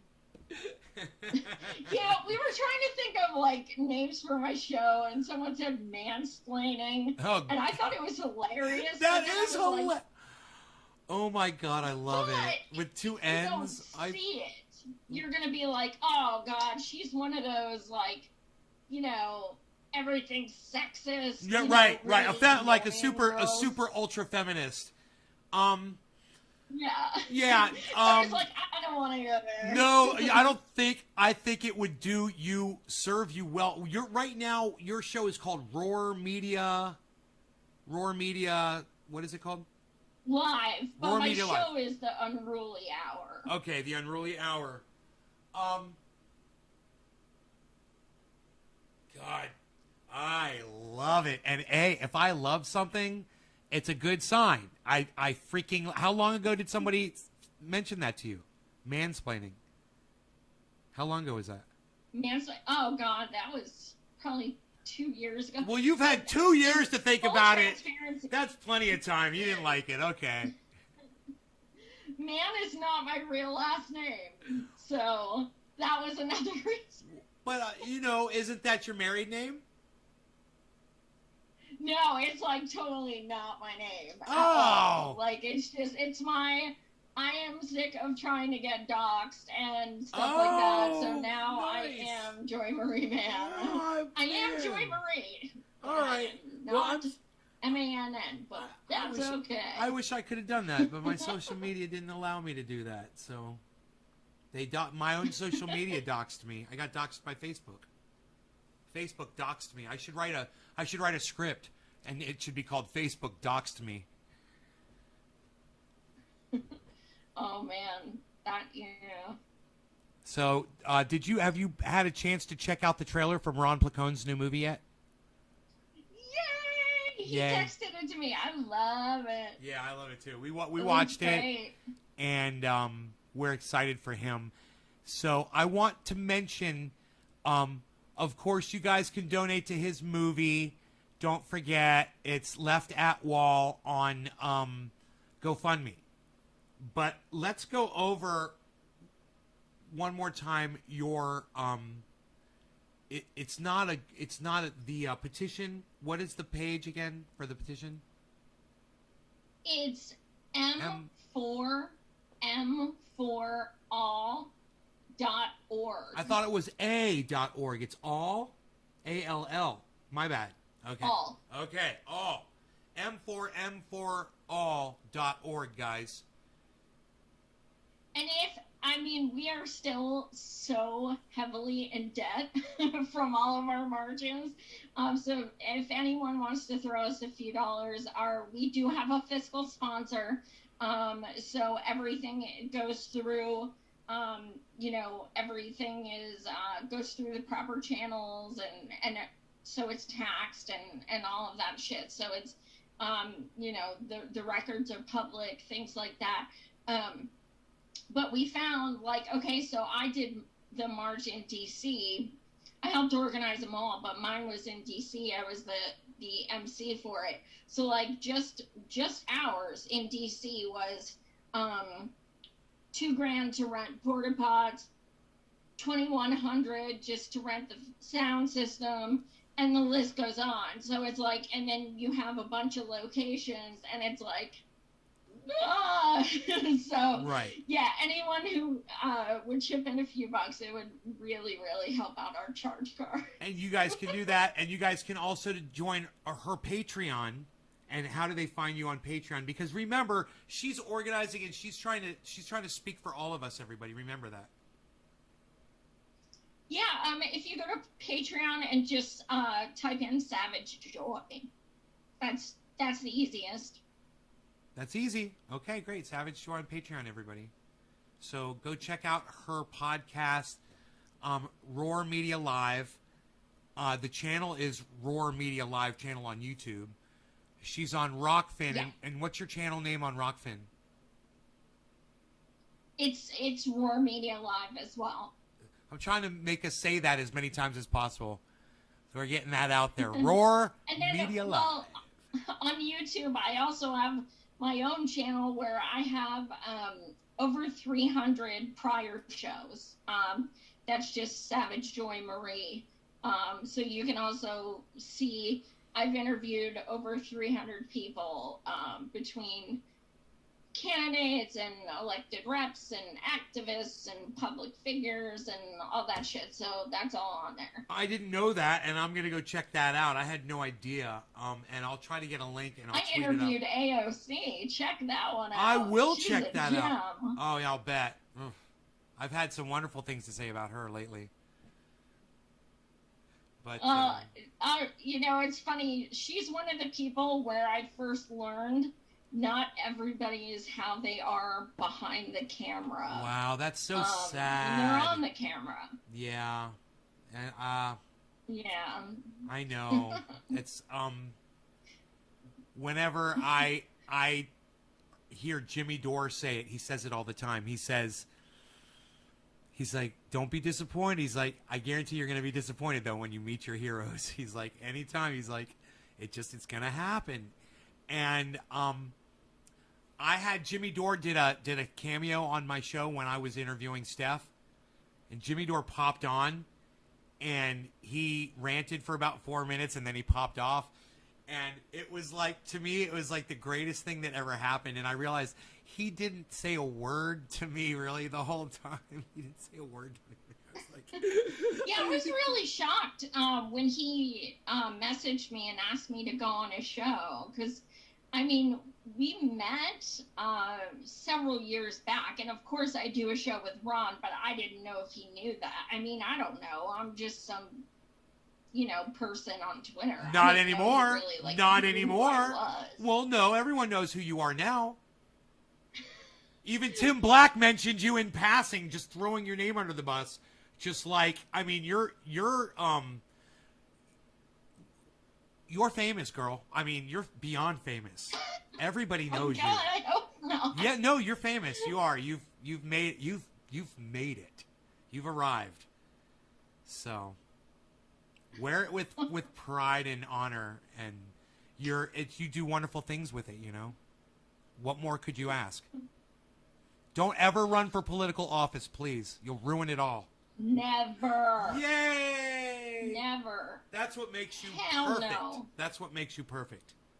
Hell no. Right. People ask me, and I'm like, have you heard my fucking mouth? Are you kidding me? Have you checked into my past? That's what I always say. Have you ever looked into my past? I was like, no, I know there's some pictures on there from when I was younger and shit like that. Like, no, I am not going there. No. Oh, the stories they could tell about us, though, right?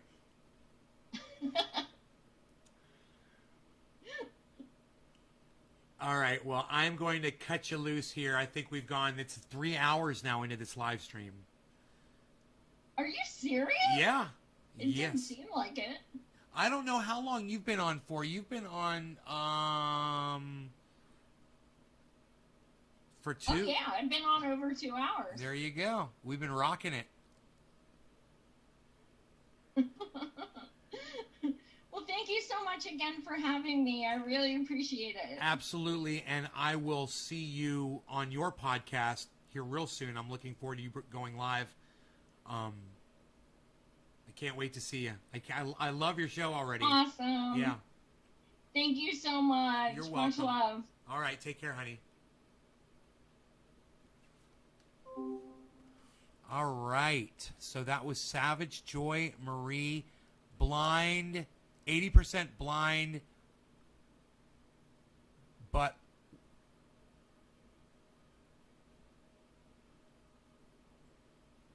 aware as fuck, man.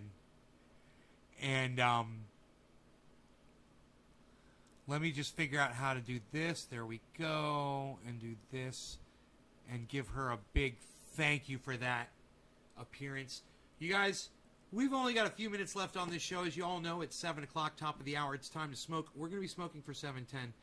But I would love to hear and see all your comments about how you felt about that interview. Wow. You know, I didn't realize she had interviewed all the people that she mentioned. I can't wait to go through and go and read some of her interviews and stuff, man. That's so cool, you know, that she's done a lot more than I realized. I didn't realize she had this whole other channel. So I'm amazed. I can't wait. I have to make myself dinner. I just realized that I'm going to eat late tonight. Let me close the Zoom chat.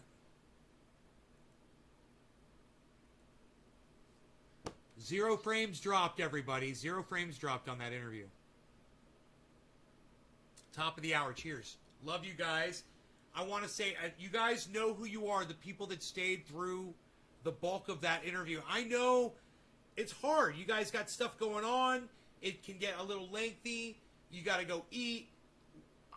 But I know we did 3 hours, you guys. And for those of you who stayed, thank you. For those of you who were able to pop in and chime in and leave your comments, thank you. I was reading them the whole time. I want you to know that.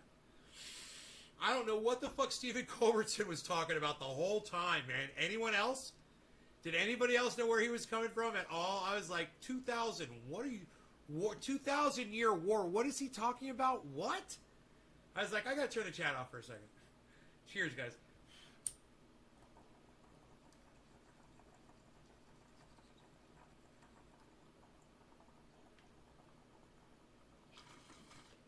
It's beat.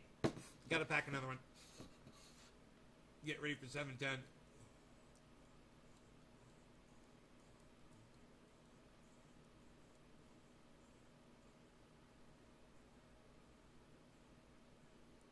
Jenna, thank you. Thank you for being so supportive, Jenna.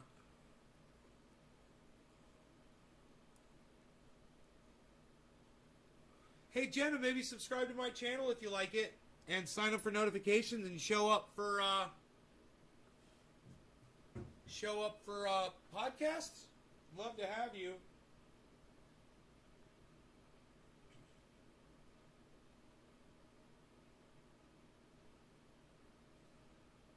Wow, man, she is a keg of TNT, man, with a short fuse on it. I mean, she is just amazing what she has done. You know, she's. Thank you, Billy. You subscribe to her? Good, man. Good. I follow her on Twitter. It's amazing what she's done, man. She's so darn inspiring, you know?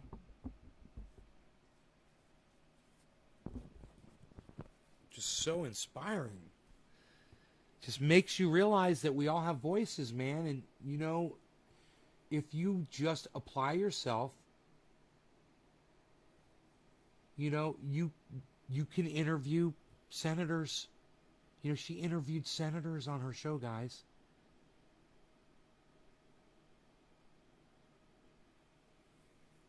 I wonder how much of the squad she's interviewed. 2 of them for sure.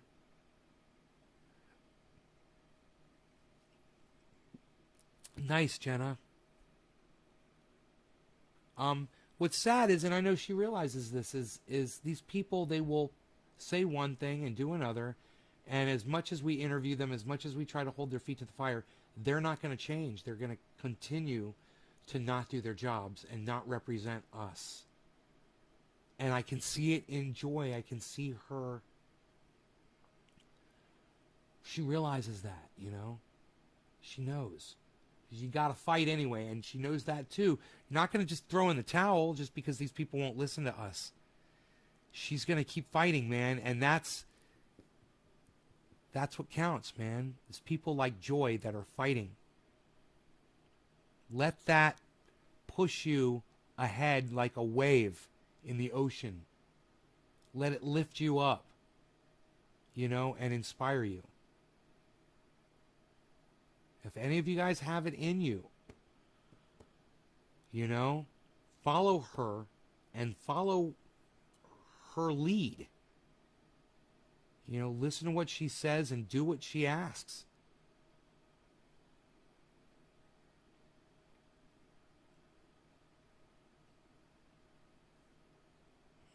Billy, are you being self-deprecating?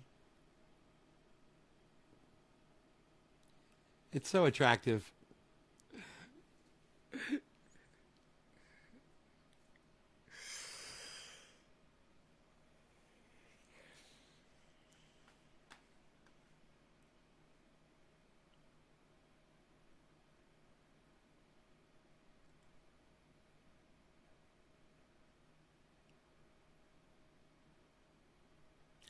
Wow, Cult of Dusty is live right now with 692 people watching. We missed the dance. We missed him dancing. Thumbs up. Thumbs up 410. This is what our country's become. He's talking about what we talked about the other day.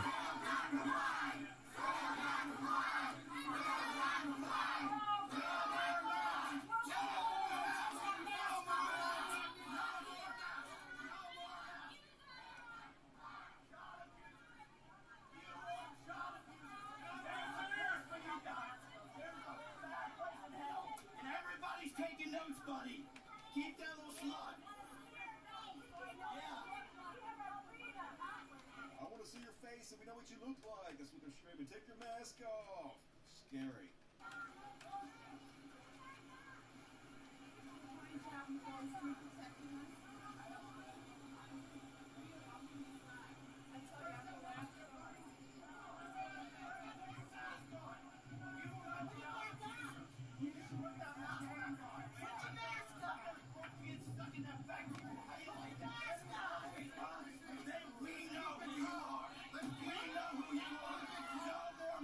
This is the video I didn't want to show you guys last night. What's up, Greek? Acting like the pink shirt guy, like he's the voice of reason. Keep it calm, but even he's gonna tell the guy, we know shit out of him, even though he's pretending to be the voice of reason. These guys' side. They're on our side. No, they're not. They're not on our side. The police are on our side. The police are on our side. Please calm down. Calm down. We know who you are. We know who you are. You can leave freely, but we will find you, and we know who you are. You can leave freely, but we will find you. We know who you are. You will never be allowed. I know who you are. You will never be allowed to be in public again. He took a picture of the guy. He took a picture of him with his cell phone when he was saying, "We know who you are." He's like, "Oh, you're threatening me? Let me get this on video." Pulled up his cell phone. The guy in the car.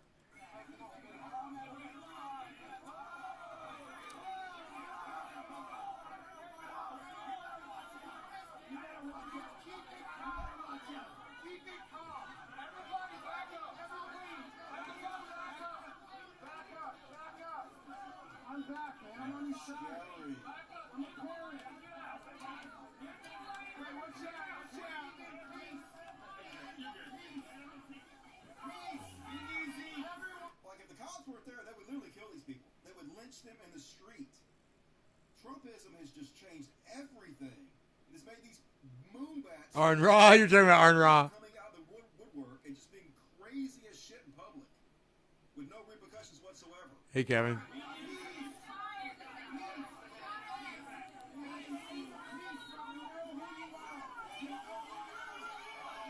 Peace, but we know who you are. We will find you.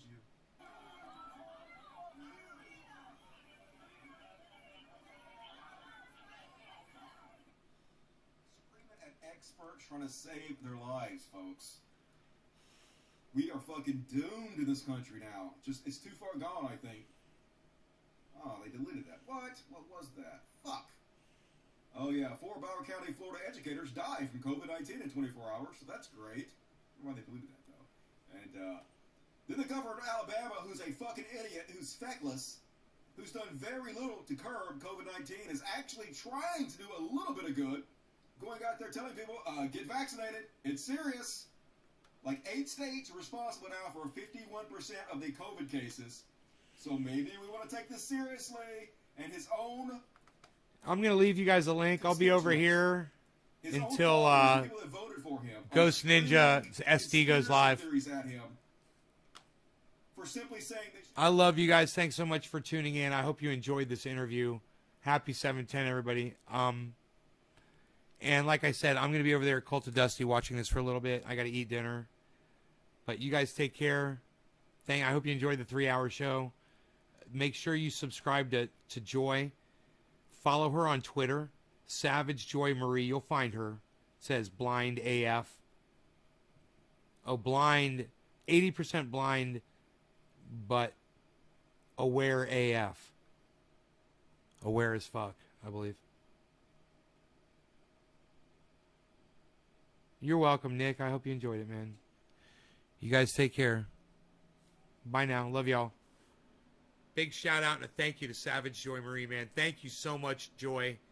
Thank you so much. Thank you, thank you, thank you. You are an inspiration to all of us. Thank you. You guys take care. Bye-bye.